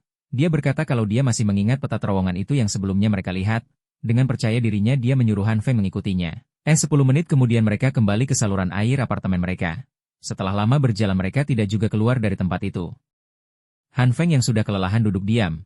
Dan tiba-tiba dia merasakan hembusan angin. Han Feng langsung pergi menuju arah hembusan angin itu. Setelah sampai di ujung tempat itu memang ada cahaya, tapi untuk keluar dari sana akan cukup sulit karena itu bukanlah jalan yang bisa dilalui dengan hanya berjalan kaki. Brotherly dengan semangat mengajak Han Feng untuk keluar dari sana dengan segera. Mereka pun pergi memanjat ke arah cahaya itu. Mereka harus berhati-hati karena tanjakan itu sangatlah licin. Akhirnya mereka berhasil keluar dari tempat itu. Mereka sekarang berada di luar apartemen. Mereka yang sudah lama tidak melihat keluar cukup terkejut dengan kondisi di luar. Untungnya badai saljunya sudah berhenti. Jadi mereka bisa menjelajahi tempat itu. Han Feng sadar kalau gedung di depannya itu adalah gedung Ding Peng, yaitu gedung tertinggi yang ada di 5 km radius dari apartemen mereka. Brotherly yang mendengarnya menjadi terkejut, yang berarti mereka pergi ke arah yang salah. Han Feng kemudian menyusun rencana bagaimana caranya mereka bisa pulang tanpa tersesat lagi. Han Feng berkata kalau mereka tidak akan bisa sampai ke sana dalam sehari apalagi dengan kondisi salju yang mulai turun lagi itu. Brotherly dengan percaya diri bilang jangan khawatir kepada Han Feng. Soalnya di perjalanan nanti dia punya kenalan di daerah sana. Mereka pasti akan mendapat bantuan orang-orang di sana. Brotherly seperti biasa dengan percaya diri kalau dia bisa melewati salju itu dengan mudah. Baru beberapa langkah dia sudah terjatuh. Ini orang kocak emang. Han Feng langsung membantu Brotherly dan berkata dengan sabar. Kalau mereka harus berjalan pelan-pelan dalam kondisi salju seperti itu, mereka pun memulai perjalanan dengan hati-hati agar tidak terjatuh seperti sebelumnya. Setelah lumayan lama berjalan, mereka merasa sangat kedinginan. Kalau tidak segera menemukan tempat untuk berteduh mereka bisa mati kedinginan. Dalam perjalanan, mereka menemukan dua orang yang sudah mati kedinginan. Sepertinya mereka pergi untuk mencari suplai makanan tapi mati kedinginan. Agar tidak mati kedinginan mereka harus terus bergerak agar tubuh mereka tetap hangat. Mereka juga harus segera menemukan tempat berteduh. Akan sangat berbahaya jika terus melanjutkan perjalanan dalam kondisi seperti itu. Tidak lama kemudian mereka menemukan sebuah bangunan yang sepertinya ada orang di dalam bangunan tersebut. Tidak lama kemudian mereka melihat seseorang di balik salju. Dengan cerobohnya Brotherly langsung menghampiri orang itu tanpa berpikir panjang. Dan ternyata insting Han Feng benar. Orang-orang itu bukanlah berniat menolong mereka tapi malah menangkap Brotherly. Apalagi mereka mempunyai senjata. Saat Han Feng mau mengambil senjatanya, orang-orang itu langsung mengancam Han Feng agar tidak bergerak. Kalau tidak Brotherly akan ditembak mati. Orang itu mengancam Han Feng untuk memberikan pistolnya kepada orang itu. Han Feng berpikir kalau dia melawan mereka sekarang, bisa saja Han Feng menang. Dengan menggunakan kekuatan penyembuh Han Feng bisa memulihkan luka tembakan, tapi Brotherly pasti tidak akan selamat. Sekarang mereka tidak punya pilihan lain selain mengikuti perkataan kedua orang itu. Han Feng mencoba bernegosiasi dengan orang itu. Han Feng berkata akan percuma kalau membawa mereka. Apalagi supply yang dimiliki oleh Han Feng sudah mereka rampas. Orang itu menjawab kalau mereka punya alasan tersendiri untuk membawa mereka. Brotherly menanyakan apa yang mereka bicarakan. Han Feng menjawab mungkin dia dan Brotherly akan dijadikan suplai makanan. Brotherly langsung kaget mendengar itu dan bilang ke Han Feng jangan menakuti-nakutinya. Setelah perjalanan yang cukup panjang, akhirnya mereka sampai di markas orang-orang itu. Pintu masuknya saja masih menggunakan listrik untuk membukanya. Han Feng menyimpulkan kalau mereka pasti mempunyai generator listrik, karena seharusnya aliran listrik dari pusat sudah diputus. Han Feng melihat bangunan di sekelilingnya yang sepertinya bangunan-bangunan itu baru dibangun. Han Feng terkagum melihat bangunan di depannya yang seperti benteng pertahanan. Kalau Han Feng bisa merebut tempat itu, dengan kemampuan Han Feng dan si Raja Iblis, mereka dapat membuat bangunan itu menjadi sebuah benteng yang sangat aman. Han Feng yang tersenyum tiba-tiba dipukul kepalanya oleh orang di belakangnya, dan menanyakan kenapa Han Feng malah tertawa. Han Feng hanya diam tidak bicara sepatah kata pun. Setelah sampai di sana, Han Feng dan Brotherly disuruh untuk menggali menggunakan sekop yang ada di depan mereka. Kalau mereka sudah selesai menggali, orang-orang itu akan melepaskan Han Feng dan Brotherly. Sekarang yang mengawasi mereka cuma satu orang satunya lagi pergi ke dalam dan akan tidur. Han Feng meminta orang itu untuk melepaskan borgolnya terlebih dahulu sebelum mulai menggali. Tapi orang itu malah marah dan menyuruh Han Feng untuk cepat menggali saja tidak perlu banyak berbicara. Han Feng dan Brotherly pun mulai menggali sambil membicarakan situasi yang terjadi. Han Feng penasaran dengan apa yang ada di dalam timbunan salju di sampingnya. Ternyata itu adalah tumpukan mayat yang sudah tertutup salju. Saat Brotherly mengetahui ada tumpukan mayat di dekat mereka, hampir saja dia berteriak. Tapi untungnya Han Feng dengan sigap menyuruh Brotherly untuk jangan berisik. Akan lebih berbahaya kalau orang yang satunya lagi bangun. Mereka harus segera kabur dari sana sebelum dibunuh oleh kedua orang itu. Han Feng mempunyai rencana untuk kabur dari sana. Dia membisikkan rencananya ke Brotherly dengan pelan-pelan. Han Feng dan Brotherly membuat keributan yang seolah-olah mereka sedang bertengkar untuk memancing orang yang menjaga mereka. Sebutlah orang itu dengan nama si Paman biar enak. Si Paman yang terganggu dengan keributan yang diperbuat mereka, langsung mendatangi Han Feng dan Brotherly sambil menodongkan pistolnya. Si Paman hanya menghiraukan mereka. Si Paman hanya menyuruh mereka untuk menyelesaikan galian itu sebelum matahari terbenam. Saat si Paman lengah, mereka berdua langsung menghantam si Paman dengan skop itu. Di sisi lain, orang yang satunya lagi sedang bersantai di dalam sambil membaca majalah dewasa. Tiba-tiba di hadapannya muncul Han Feng dan Brotherly sambil menodongkan pistol ke arahnya. Sekarang keadaan sudah berbalik. Kedua orang itu yang sekarang diborgol balik. Brotherly menanyakan tentang tumpukan mayat yang ada di luar. Tapi mereka berdua juga tidak tahu apa-apa soal mayat itu. Han Feng berkata, "Oh jadi kalian bukan orang jahat? Kalau begitu kalian akan dibebaskan?" Mendengar hal itu wajah mereka terlihat sangat senang, dan benar saja Han Feng melepaskan mereka. Bahkan sekalian dengan pakaiannya juga. Sekarang mereka harus pulang secepat mungkin. Kejadian di terowongan itu sudah membuang banyak waktu. Mereka, di sisi lain, Suster Jin mengkhawatirkan Han Feng dan Brotherly karena belum kembali juga. Si Raja Iblis menegaskan, kalau Suster Jin tidak perlu khawatir, Han Feng itu utusan si Raja jahat, dia pasti baik-baik saja. Li Zhanghao juga meminta Suster Jin untuk dikhawatir. Lebih baik sekarang mereka fokus memikirkan bagaimana cara keluar dari situasi mereka saat ini. Si Raja Iblis yang sedang berbicara tiba-tiba tertidur. Suster Jin langsung menyelimutinya agar tidak kedinginan. Sementara Li Zhanghao pergi ke depan jendela dan mengingat kembali masa lalunya saat masih menjadi seorang petinju. Tidak lama kemudian Li Zhanghao meminta mereka untuk bersiap-siap meninggalkan tempat itu, karena para tentara sudah mulai memeriksa beberapa ruangan di apartemen itu. Tapi tiba-tiba terdengar suara yang sedang memukul pintu dengan sangat keras. Pintu yang sudah diperkuat dengan kekuatan Han Feng pun hancur seketika. Mereka bertiga bahkan sampai terkejut kecuali si Raja Iblis yang baru terbangun dari tidurnya. Di balik asap itu muncullah si monster yang sebelumnya mengejar Han Feng dan Brother Li. Di sisi lain terdapat banyak orang yang sedang membereskan suplai. Di sebuah ruangan ada orang yang sedang berdiskusi terkait kejadian sebelumnya di basement tempat Jiang dan tentara khusus bertarung melawan Han Feng dan Li Zhanghao. Ternyata orang yang berdiskusi dengan jenderal adalah Jiang. Jenderal yang penasaran orang seperti apa yang dapat mengalahkan pasukannya. Jiang menjelaskan kalau orang itu adalah Han Feng. Dia punya kekuatan super yang bahkan dapat melelehkan besi. Jenderal itu meminta Jiang untuk tenang. Jiang sudah memberi jenderal dan pasukannya banyak suplai makanan. Jenderal itu akan mengirimkan pasukan untuk memburu Han Feng dan nantinya akan dia interogasi. Di sisi lain di markas Li Zhanghao, si monster itu menanyakan siapa di antara mereka yang bernama Han Feng. Li Zhanghao menarik si Raja Iblis dan Suster Jin untuk menjauh dari si monster. Li Zhanghao sampai berkeringat. Monster itu bukan hanya bisa menghancurkan pintu yang sudah diperkuat dengan kekuatan Han Feng. Tapi Li Zhanghao juga merasakan kalau aura si monster bukan seperti manusia, tapi seperti hewan buas yang mengerikan. Li Zhanghao memutuskan untuk melarikan diri daripada berhadapan dengan si monster. Dia kemudian berniat memecahkan kaca jendela di belakangnya dengan tangannya. Tapi bukannya kaca itu pecah, tapi tulang tangannya yang retak. Si Raja Iblis menjelaskan kalau kaca itu juga sudah diperkuat oleh Han Feng. Suster Jin dengan baik berkata kalau di ruangan itu tidak ada yang namanya Han Feng. Si monster itu meminta maaf telah mengganggu dan pergi keluar. Saat melihat nomor apartemen, si monster merasa sudah benar ruangan itu. Monster itu langsung murka karena telah dibohongi. Dia langsung menghantai lantai ruangan itu yang membuat lantainya pada retak. Dengan cepat Li Zhanghao membuka jendela itu dan langsung melempar Suster Jin dan si Raja Iblis keluar. Sementara dia tetap di dalam untuk menahan monster itu. Saat berbalik ke belakang tiba-tiba sudah ada si monster dengan posisi siap menghantam Li Zhanghao. Di sisi lain, Han Feng dan Brother Li melesat ke arah apartemennya menggunakan seluncuran saljut. Han Feng memuji Brother Li yang kepikiran untuk menggunakan seluncuran. Tidak lama akhirnya mereka sudah sampai di depan gedung apartemen mereka. Di lantai atas terdengar sebuah ledakan. Dibarengi dengan Suster Jin dan si Raja Iblis yang terlempar, si Raja Iblis menggunakan kekuatannya untuk mengeluarkan banyak kasur agar mereka selamat saat terjatuh ke bawah. Han Feng dan Brother Li yang berada di bawah, dengan cepat menghindar. Untungnya mereka jatuh dengan selamat berkat kekuatan si Raja Iblis. Han Feng langsung turun untuk membantu mereka. Itu si Raja Iblis bisa-bisanya rebahan dengan santuy. Suster Li mengatakan kalau tiba-tiba ada monster yang datang dan ingin menangkap Han Feng. Tiba-tiba sesuatu terjatuh lagi dari atas. Dengan cepat Suster Jin menarik Han Feng dan si Raja Iblis untuk melarikan diri. Buset dah itu si Raja Iblis tetap santuy. Ternyata yang barusan terjatuh adalah si monster gendut itu.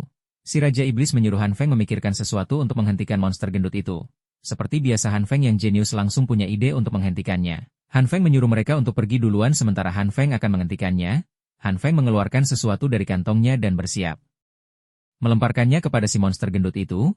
Si gendut dengan bodohnya memakan apa yang Han Feng lempar barusan. Padahal Han Feng telah menanamkan kekuatan cahaya hijau pada benda itu. Tiba-tiba banyak sekali tumbuhan yang keluar dari si monster gendut itu. Si monster gendut itu berteriak kesakitan. Dia menggenggam semua tanaman yang tumbuh di mulutnya. Kemudian menarik semua tanaman itu dengan kekuatannya yang luar biasa. Sekarang monster gendut itu sangat marah dan sangat ingin membunuh Han Feng. Tapi saat dia melihat ke depan sudah tidak ada siapa-siapa di sana. Karena si gendut itu gagal menjalankan tugasnya yaitu menangkap Han Feng. Sekarang si jenderal menyuruh pasukan khususnya untuk mencari keberadaan Han Feng. Jenderal menanyakan kenapa si gendut gagal menangkap Han Feng. Si gendut menjelaskan kalau dia memakan makanan yang dilempar oleh Han Feng dan tiba-tiba mulutnya dipenuhi oleh tanaman itu. Mendengar penjelasan si gendut, jenderal menjadi lebih bersemangat untuk menangkap Han Feng. Dengan memanfaatkan kekuatan Han Feng, mereka tidak perlu memikirkan soal suplai makanan lagi. Di sisi lain, Han Feng dan teman-temannya sedang berlindung di sebuah bangunan kosong. Han Feng menanyakan keberadaan Li Zhanghao. Kemudian Suster Jin menjelaskan semua yang terjadi setelah Han Feng pergi. Para tentara itu sudah tahu tentang kemampuan Han Feng dari Jiang makanya mereka ingin menangkap Han Feng. Saat Suster Jin menjelaskan kalau si gendut dapat dengan mudah menghancurkan pintu itu, membuat Han Feng sangat terkejut. Karena seharusnya pintu itu sangat kokoh, bahkan bom saja tidak akan bisa menghancurkannya. Saat Han Feng mengatakan kalau mereka tidak boleh menyia-nyiakan pengorbanan Li Zhanghao, mereka harus segera pergi dari tempat itu, Suster Jin dan si Raja Iblis tidak setuju dengan keputusan Han Feng. Mereka ingin kembali ke sana untuk menyelamatkan Li Zhanghao. Mereka yakin kalau dia masih hidup di sana. Di sisi lain, Li Zhanghao yang sudah tertangkap dibawa keluar untuk memaksa Han Feng keluar. Suster Jin yang mendengar kalau Li Zhanghao masih hidup dan dijadikan tawanan, langsung ingin pergi menyelamatkan Li Zhanghao. Han Feng dan Brother Li berusaha keras menahan Suster Jin. Brother Li sampai tidak percaya kalau wanita seperti Suster Jin bisa punya kekuatan sebesar itu. Saat Jenderal mengatakan kalau Han Feng punya seorang istri dan anak, membuat mereka semua tercengang. Jenderal berkata ke Li Zhanghao, seperti mereka tidak mempedulikannya. Li Zhanghao menjawab kalau dia baru beberapa hari bertemu dengan Han Feng. Jenderal langsung memukul Li Zhanghao karena dia mengorbankan diri demi orang yang baru dia temui. Li Zhanghao juga mengatakan kalau kedua wanita yang bersama Han Feng bukanlah istri dan anaknya. Mereka juga baru beberapa hari bertemu dengan Han Feng. Jenderal yang makin kesal karena dia hanya membuang-buang waktu saja, langsung memukul Li Zhanghao lagi.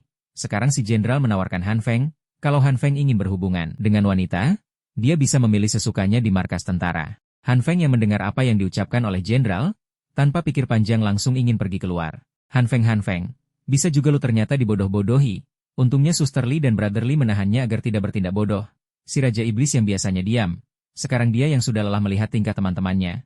Dia berkata kalau dia punya rencana untuk menyelamatkan Li Zhanghao dan meminta mereka membantunya. Mereka langsung terdiam setelah mendengar apa yang diucapkan oleh si Raja Iblis. Di sisi lain, Jenderal yang sudah kesal karena Han Feng tidak muncul-muncul, dia menginjak tangan Li Zhanghao yang terluka sambil menanyakan kenapa Han Feng tidak muncul-muncul. Li Zhanghao menanyakan apa sebenarnya rencana para tentara. Akan mustahil mereka memberi makan semua pengungsi itu dengan suplai yang terbatas? Jenderal itu menjawab, sudah seharusnya tentara membantu umat manusia. Orang seperti Li Zhanghao tidak akan bisa mengerti apa yang ada di pikiran si Jenderal. Tentu saja Li Zhanghao tidak mempercayai apa yang diucapkan si Jenderal dan mengatakan kalau dia pembohong. Karena Li Zhanghao sebentar lagi akan mati, maka si Jenderal memutuskan untuk memberitahunya tentang rencananya. Li Zhanghao sangat terkejut saat tahu kalau tujuan mereka mengumpulkan para pengungsi itu untuk dijadikan makanan. Saat si Jenderal akan membunuh Li Zhanghao, tiba-tiba ada sesuatu yang terjatuh, dan itu ternyata makanan dan juga minuman. Bahkan ada rokok juga.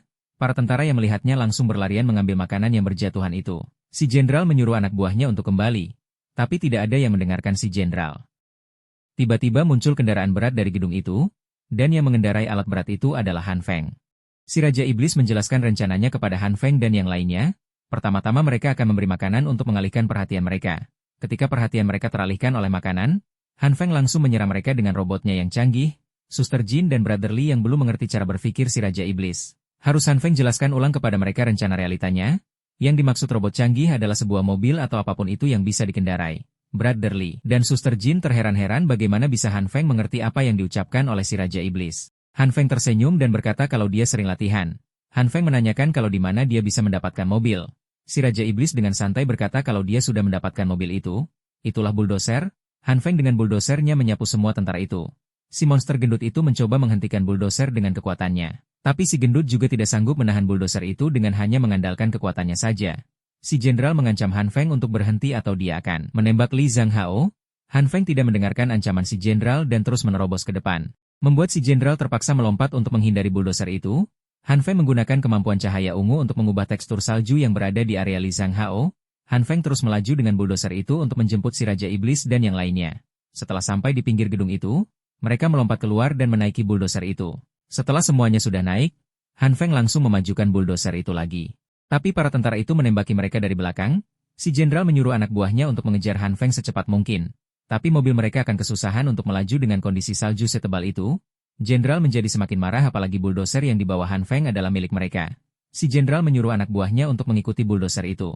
Tidak apa-apa walaupun lama juga. Tapi tiba-tiba ada banyak benda berat yang berterbangan ke arah mereka. Para tentara itu pun sekarang sudah berhenti mengejar karena benda-benda itu merusak mobil mereka. Mereka terheran-heran dari mana datangnya benda sebanyak itu. Untung si Raja Iblis dengan sigap menggunakan kemampuannya untuk mengeluarkan semua benda itu, untuk menghalangi para tentara. Ini bocil gayanya seperti seorang pahlawan saja. Tapi emang pahlawan sih. Setelah dirasa sudah cukup jauh, mereka sekarang bisa bersantai sejenak. Li Zhanghao mengucapkan terima kasih kepada mereka. Jika bukan karena mereka mungkin dia sekarang sudah tidak bernafas.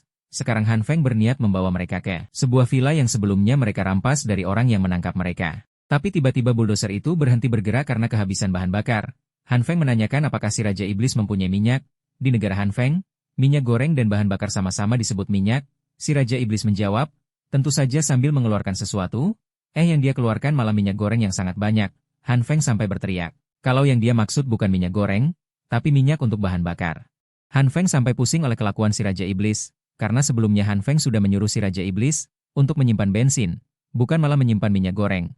Si Raja Iblis kemudian menggunakan kekuatannya lagi untuk mencari bensin di dalam portalnya, Tapi setelah lumayan lama, si Raja Iblis belum juga menemukan bensin di dalam portalnya itu. Han Feng bertanya ke si Raja Iblis, apakah ada yang salah? Karena dari tadi dia belum menemukan bensin. Dengan muka panik, si Raja Iblis menjelaskan, sepertinya dia telah membuang bensin, kulkas, sofa dan generator mereka. Mendengar penjelasan si Raja Iblis, membuat semua orang terkejut, apalagi Han Feng yang sudah menimbun persediaan bensin untuk 1 tahun, tapi malah dibuang oleh si Raja Iblis. Si Raja Iblis berkata kalau dia masih menyimpan tabung gas, tapi Han Feng tidak bisa menyalakan kendaraan itu hanya dengan tabung gas. Si Raja Iblis juga menunjukkan kalau dia masih menyimpan benda hitam yang sebelumnya dibuat oleh Han Feng. Saat Han Feng memegangnya, dia teringat kalau benda itu adalah kacang kedelai yang sebelumnya gagal Han Feng jadikan tanaman. Han Feng jadi teringat saat dia gagal mengubah daging juga menghasilkan cairan hitam yang menjijikan. Tapi cairan itu mudah terbakar. Tiba-tiba Han Feng kepikiran mungkin saja cairan hitam itu adalah sebuah minyak untuk bahan bakar. Han Feng kemudian meminta si Raja Iblis untuk mengambilkannya daging dan sebuah ember. Han Feng kemudian berkonsentrasi untuk membuat daging itu menjadi cairan hitam, tidak butuh waktu lama bagi Han Feng. Membuat cairan itu lebih mudah ketimbang mengubah ukuran daging menjadi besar. Mereka yang baru pertama kali melihat cairan itu, seketika merasa mual melihatnya. Tapi untuk Han Feng itu adalah hal yang biasa. Dan ternyata benar, cairan itu mudah terbakar seperti bensin. Ya walaupun mereka semua tidak yakin kalau cairan itu dapat digunakan sebagai bahan bakar, tapi mereka tidak punya pilihan lain selain mencobanya. Han Feng pun menuangkan cairan itu ke dalam tangki bensin bulldozer itu. Dan akhirnya mesinnya dapat menyala kembali. Mereka semua pun bersorak gembira. Akhirnya mereka tidak terjebak di sana. Mereka pun melanjutkan perjalanan ke markas Han Feng yang baru. Si Raja Iblis menggunakan kekuatannya untuk mencari sesuatu yang bisa mereka makan. Tidak lama kemudian, keluarlah banyak makanan dari portal si Raja Iblis. Li Zhenghao sampai terkejut melihatnya. Karena penasaran, Li Zhenghao bertanya ke si Raja Iblis tentang apa saja yang ada di dalam portal tersebut. Saat tahu kalau ternyata sebelum terjadi bencana es ada supermarket yang tiba-tiba kosong dalam semalam. Dan ternyata itu adalah ulah si Raja Iblis, membuat Li Zhenghao makin terkejut lagi. Tapi si Raja Iblis membalasnya dengan senyuman bangga. Tidak lama kemudian Han Feng memberitahu mereka kalau villa yang dimaksud Han Feng ada di depan mereka. Tiba-tiba mesin bulldozer itu meledak. Mereka pun mau tidak mau harus meneruskan perjalanan dengan berjalan kaki. Untungnya karena sudah dekat jadinya tidak terlalu membutuhkan banyak waktu untuk sampai ke villa itu. Ya walaupun jaraknya lumayan dekat, tapi mereka semua hampir mati kedinginan. Apalagi Brotherly yang seperti mau mati saja. Setelah sampai di sana mereka langsung membuat perapian untuk menghangatkan badan. Setelah badan mereka mulai hangat kembali, mereka langsung menyiapkan peralatan untuk menjadikan villa itu sebagai markas baru mereka. Bisa dilihat Brotherly sedang apa? Betul sekali. Sedang menyiapkan PS4, karena generator milik Han Feng sudah dibuang oleh si Raja Iblis. Han Feng mencoba menyalakan generator yang ada di tempat itu. Akhirnya sekarang mereka sudah memiliki listrik. Sekarang mereka tidak perlu khawatir kedinginan lagi. Si Raja Iblis langsung mengeluarkan water heater dan meminta Han Feng untuk mengajarinya cara menggunakan water heater. Mendengar si Raja Iblis mau mandi, Suster Jin langsung menghampiri Han Feng dan tentu saja karena dia juga ingin mandi. Seketika sisi cabul Han Feng langsung keluar dan memiliki niat jelek. Han Feng dan si Raja Iblis langsung mencari pemandian di villa tersebut. Setelah menemukan pemandian di villa itu, Han Feng langsung membersihkan salju yang menutupi bak mandi untuk berendam. Setelah itu si Raja Iblis mengeluarkan penghangat ruangan untuk mencairkan semua es di kamar mandi itu, untuk mempercepat pemanasan air di bak mandi. Si Raja Iblis juga mengeluarkan pengeriting rambut bersuhu tinggi. Walaupun sudah menggunakan pemanas ruangan dan pengeriting rambut, tetap saja proses pemanasan es itu memerlukan waktu yang lama. Karena kesal menunggu, Han Feng mencoba memasukkan tangannya ke bak mandi, untuk mengecek sudah seberapa hangat air itu, tapi tiba-tiba tangan Han Feng tersetrum oleh alat pengeriting rambut. Han Feng yang kaget langsung menarik tangannya dari air. Saat tangan Han Feng ditarik, terlihat ada cahaya merah pada tangan Han Feng yang tersetrum, tiba-tiba air yang tadinya masih dingin, dan masih banyak es yang mengambang. Setelah Han Feng tersetrum, tiba-tiba air di bak mandi itu menjadi hangat dan sudah tidak ada es lagi. Han Feng berpikir mungkin saja itu karena cahaya merah barusan yang keluar saat Han Feng tersetrum. Setelah pemandian itu sudah selesai dan siap digunakan, si Raja Iblis dan Suster Jin mandi terlebih dahulu. Si Raja Iblis mengeluarkan banyak sekali sabun mandi, yang membuat Suster Jin senang karena akhirnya dia bisa mandi di tengah bencana es ini. Suster Jin dan si Raja Iblis pun berendam dan sambil mengobrol. Suster Jin sangat terkejut saat tahu kalau si Raja Iblis sudah berumur 21 tahun. Suster Jin memanggil si Raja Iblis dengan sebutan namanya, yaitu Qiu Qiu. Si Raja Iblis menjelaskan kalau kekuatannya dapat membuat dirinya berpenampilan seperti anak kecil. Saat Suster Jin dan si Raja Iblis sedang mandi, Han Feng melancarkan aksinya, yaitu mengintip mereka yang sedang mandi. Han Feng yang sedang mencari celah, tiba-tiba dikagetkan oleh Brotherly yang tiba-tiba muncul. Han Feng langsung refleks pura-pura batuk. Brotherly yang sudah tahu apa yang sedang Han Feng lakukan, langsung menjahili Han Feng dengan menunjukkan cara mengintip seorang laki-laki sejati, yaitu dengan langsung membuka pintu kamar mandinya. Han Feng tentu saja menahan Brother Li agar tidak membuat masalah semakin rumit, dan mengajak Brother Li main game saja. Mereka pun pergi dari sana dan langsung bermain game saja. Li Zhenghao terheran-heran dengan apa yang ada di pikiran Han Feng dan Brother Li. Karena mereka bisa-bisanya bermain game dalam situasi seperti itu, Han Feng menjawab kalau mereka sekarang mempunyai banyak makanan dan juga tempat tinggal yang nyaman. Jadi mereka tidak perlu mengkhawatirkan apa-apa lagi. Han Feng juga menjelaskan kalau mereka tidak mencari cara untuk menghibur diri. Mereka bisa saja mati kebosanan. Han Feng yang sedang mengobrol dengan Li Zhenghao, menjadi tidak fokus bermain game bersama Brother Li. Brother Li meminta Han Feng untuk fokus karena jika tidak, karakter Brother Li di dalam game akan segera mati. Li Zhenghao kemudian meninggalkan mereka berdua dan berkata, kalau dia akan pergi dari villa itu saat tangannya sudah sembuh. Han Feng hanya menatap Li Zhenghao tanpa berkata apa-apa. Tidak lama kemudian muncul Suster Jin dan Raja Iblis yang sudah selesai mandi. Dan kemudian Suster Jin berkata, apakah mereka tidak ingin mandi? Han Feng yang awalnya menolak untuk mandi bareng Brother Li, ujung-ujung mereka mandi bareng juga. Kemudian mereka berpesta, tidur dengan nyenyak, dan beberapa hari. Kemudian Han Feng menguatkan tembok, atap dan juga pagar yang ada di markas baru mereka. Bahkan di lantai paling atas, Han Feng juga membuat sebuah sauna, dan sekaligus bisa mengawasi keadaan sekitar. Saat sedang mengawasi dengan teropong, Han Feng melihat ada seseorang yang mendekati markas mereka, tapi orang tersebut tiba-tiba terjatuh tidak sadarkan diri. Han Feng pun membawa orang itu ke dalam dan menanyakan siapa orang itu kepada Brother Li. Dan ternyata Brother Li mengenali orang itu bernama Qiang, yaitu anak buah Bos Liu, yang memberikan senjata kepada Han Feng. Tidak lama kemudian Qian sadar dan ternyata masih mengingat Han Feng yang sebelumnya membeli senapan kepada Bos Liu. Setelah kondisi Qian mulai membaik, Qian menjelaskan apa yang sudah terjadi. Ternyata beberapa hari yang lalu markas mereka dikepung oleh para tentara. Banyak yang terluka bahkan ada juga yang meninggal. Saat Brother Li menanyakan apa yang terjadi pada Bos Liu, Qian terdiam sambil menunduk.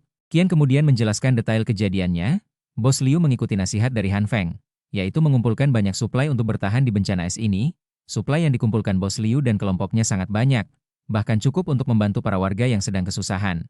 Tapi beberapa hari yang lalu ada beberapa kelompok tentara yang mengambil suplai mereka. Untuk melindungi para warga, kelompok Bos Liu berperang melawan para tentara itu.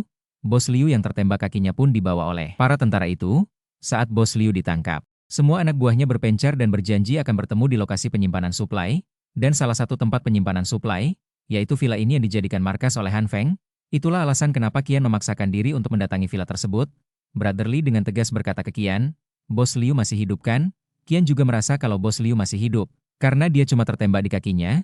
Brother Li langsung menarik tangan Qian dan mengajaknya untuk menyelamatkan Bos Liu sekarang juga. Seperti biasa Brother Li selalu tidak pikir panjang. Qian sampai bilang, apa kau gila? Kalau mereka pergi berdua tanpa persiapan, bisa-bisa mereka mati konyol oleh para tentara. Apalagi para tentara dilengkapi dengan persenjataan yang lengkap. Brother Li dengan muka konyolnya berkata, tenang saja Qian. Selama kita masih punya harapan, kita tidak boleh pantang menyerah. Aku dan teman-temanku akan membantumu.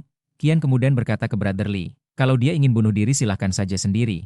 Saat Brother Li dan Qian sedang mengobrol, Li Zhenghao tiba-tiba menyela dan berkata, kalau dia juga pernah ditolong oleh Bos Liu.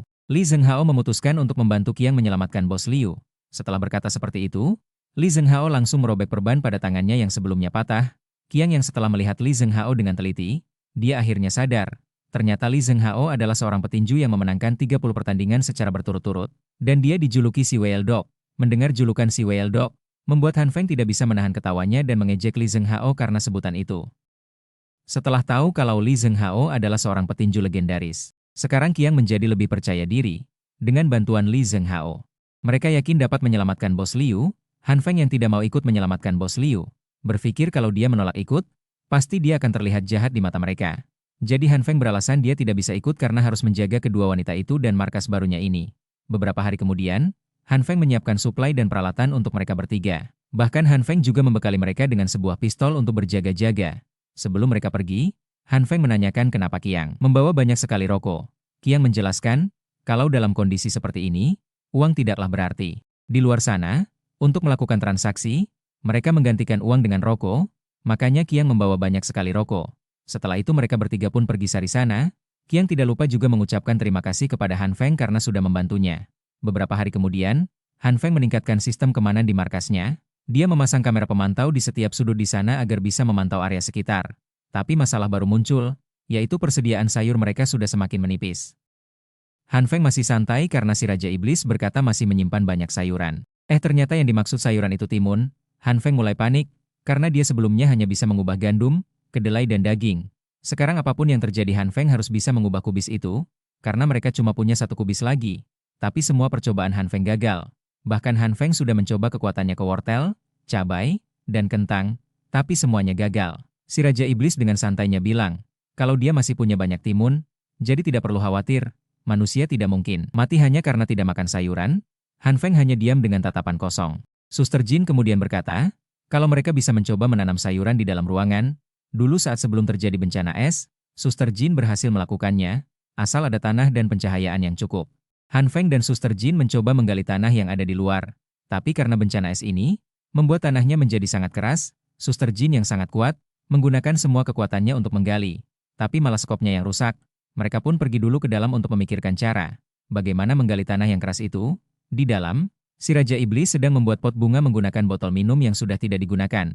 Suster Jin memberi pujian kepada si Raja Iblis, tapi si Raja Iblis tidak suka diperlakukan seperti anak kecil, karena dia bilang kalau dia sudah berusia 21 tahun. Si Raja Iblis kemudian bertanya, kenapa mereka malah kembali ke dalam? Bukannya mereka seharusnya mencari tanah? Han Feng menjelaskan kalau mereka tidak bisa menggali tanah, karena tanahnya terlalu keras karena sudah membeku. Si Raja Iblis langsung berdiri dan berkata kalau dia punya ide, yaitu menggunakan kemampuan Han Feng untuk melelehkan esnya.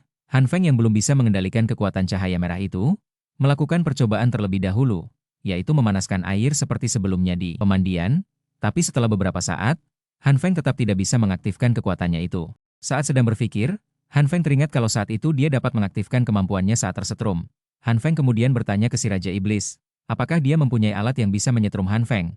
Si Raja Iblis kemudian mengeluarkan sebuah colokan listrik dan berkata, kalau Han Feng memasukkan jarinya ke colokan listrik itu, Han Feng pasti akan tersetrum dan mungkin bisa sampai mati. Han Feng langsung berkata, kau kira aku ingin bunuh diri? Han Feng menjelaskan kalau dia hanya butuh listrik bertegangan kecil untuk mencoba mengaktifkan kekuatannya. Karena saat di bak mandi, kekuatannya aktif saat Han Feng tersetrum. Si Raja Iblis kemudian mengeluarkan tongkat baton yang dialiri listrik bertekanan rendah. Si Raja Iblis menjelaskan kalau dengan tongkat itu Han Feng hanya akan mati rasa beberapa detik saja. Han Feng kemudian mencoba tongkat itu dan memasukkan ke dalam ember berisi air itu. Saat dinyalakan, ternyata benar, kekuatan Han Feng dapat aktif saat menerima sengatan listrik, dan seketika air di dalam ember itu menjadi panas. Setelah percobaan itu berhasil, Han Feng mencoba langsung ke tanah yang sebelumnya sangat keras, tidak butuh waktu lama. Akhirnya Han Feng berhasil membuat tanah yang sebelumnya keras menjadi lembek. Setelah tanah didapatkan, Han Feng meminta si Raja Iblis untuk mengeluarkan bibit sayuran. Suster Jin memberitahu kalau suhu di ruangan itu masih sangat rendah. Takutnya bibit itu tidak akan bisa tumbuh. Mereka pun memindahkan pot itu ke ruangan bawah tanah, dengan harapan tanaman itu bisa tumbuh di sana. Walaupun sebenarnya Suster Jin masih ragu karena suhu di sana masih rendah. Han Feng menggunakan kekuatan cahaya hijau untuk mempercepat proses tumbuh bibit itu, dan boom, Han Feng berhasil menumbuhkan bibit sayuran itu. Akhirnya semua sayuran yang mereka tanam dapat tumbuh dengan instan berkat kemampuan cahaya hijau Han Feng. Tapi setelah beberapa hari, tanaman itu mati karena suhu yang rendah. Karena dengan pemanas saja tidak cukup, sekarang mereka harus mencari cara lain untuk menaikkan suhu ruangan pertanian. Han Feng terpikirkan untuk membuat sebuah ruang bawah tanah baru. Untuk mendapatkan suhu yang cocok untuk tanaman, untuk mempermudah proses penggalian, Han Feng mempelajari kemampuannya lagi dengan harapan ada kemampuan untuk menghancurkan bebatuan keras. Setelah banyak percobaan, Han Feng tidak dapat menemukan kombinasi cahaya yang dapat menghancurkan batuan. Han Feng yang sudah kesal tiba-tiba tangannya mengeluarkan cahaya merah, dan dengan seketika batu di tangannya menjadi hancur. Han Feng mencobanya lagi tapi dengan cahaya yang lebih besar dan luas. Han Feng akhirnya berhasil membuat lantai itu hancur. Dengan ini proses penggalian pasti akan lebih cepat. Tapi setelah mengeluarkan cahaya merah sebanyak itu, membuat Han Feng menjadi sangat lemas tidak berdaya. Seminggu kemudian akhirnya lantai bawah tanah yang baru telah selesai dibuat, dengan bantuan Suster Jin. Kekurangan dari ruang bawah tanah itu yaitu mereka harus berusaha keras untuk naik ke atas lagi. Saat sedang menaiki tangga, Suster Jin memberitahu Han Feng kalau sayuran itu akan siap dipanen dalam waktu 2 bulan. Han Feng terpikirkan untuk mencoba menggunakan kekuatannya. Siapa tahu bisa mempercepat pertumbuhan sayur. Tiba-tiba Suster Jin terpeleset dan menimpa Han Feng tepat di wajahnya. Setelah sampai di atas, Suster Jin meminta maaf kepada Han Feng. Apalagi Han Feng sampai mengeluarkan darah dari hidungnya. Suster Jin yang sangat polos tidak sadar kalau darah yang keluar dari Han Feng itu bukan karena terluka, tapi karena terjadi hal yang luar biasa. Saat Han Feng dan Suster Jin masuk ke dalam, si Raja Iblis sedang melakukan sesuatu dan sambil membaca mantra-mantra aneh. Han Feng langsung menghampiri si Raja Iblis dan mengetok kepalanya sambil berkata, "Kau ini sedang apa? Apa kau sudah gila?" Si Raja Iblis menjelaskan kalau salah satu arwah miliknya sudah tidak berfungsi. Makanya dia melakukan ritual untuk memunculkan arwah lagi. Tapi yang sebenarnya terjadi yaitu, salah satu CCTV yang dipasang oleh Han Feng telah rusak. Han Feng pun pergi dengan Suster Jin untuk memperbaiki CCTV yang rusak. Tiba-tiba ada suara ledakan yang sangat keras dari jauh, yang membuat Han Feng dan Suster Jin terkejut. Han Feng tidak terlalu memikirkan suara ledakan itu, dan dia sekarang hanya fokus ke sayuran miliknya. Han Feng mencoba menggunakan kekuatan cahaya hijau untuk mempercepat pertumbuhan sayuran itu. Setelah beberapa kali melakukan percobaan, tanaman yang Han Feng coba semuanya mati, tapi tanaman di sebelahnya yang belum. Han Feng coba, semuanya menjadi tumbuh lebih cepat. Han Feng terpikirkan mungkin saja dia hanya perlu menggunakan cahaya hijau di sekitar tanaman itu tanpa memegangnya. Setelah 5 hari, akhirnya tanaman itu sekarang sudah bisa dipanen, tapi ada beberapa sayuran yang bentuknya tidak normal, ada juga yang berukuran raksasa. Han Feng tidak mempedulikannya dan memasak sayuran itu. Han Feng sangat puas akhirnya bisa memakan sayuran yang dia inginkan. Karena sebelumnya dia hanya makan satu jenis sayuran saja karena persediaannya cuma ada brokoli saja. Han Feng teringat Brother Lee yang sangat suka makan kubis. Sudah 2 minggu semenjak Brother Lee dan yang lain pergi. Tiba-tiba ada sebuah ledakan di balik gunung di belakang markas mereka. Tapi Han Feng tetap tenang dan menyuruh mereka untuk tidak menghiraukan ledakan itu. Tapi lama-kelamaan suara ledakan itu semakin menjadi-jadi, yang membuat Han Feng merasa semakin terganggu, karena sebelumnya ledakan itu hanya sehari sekali. Tapi dalam 3 hari belakangan ini suara ledakan itu sudah muncul 10 kali berturut-turut. Karena penasaran, Han Feng memutuskan untuk melihat secara langsung apa yang sedang terjadi di luar.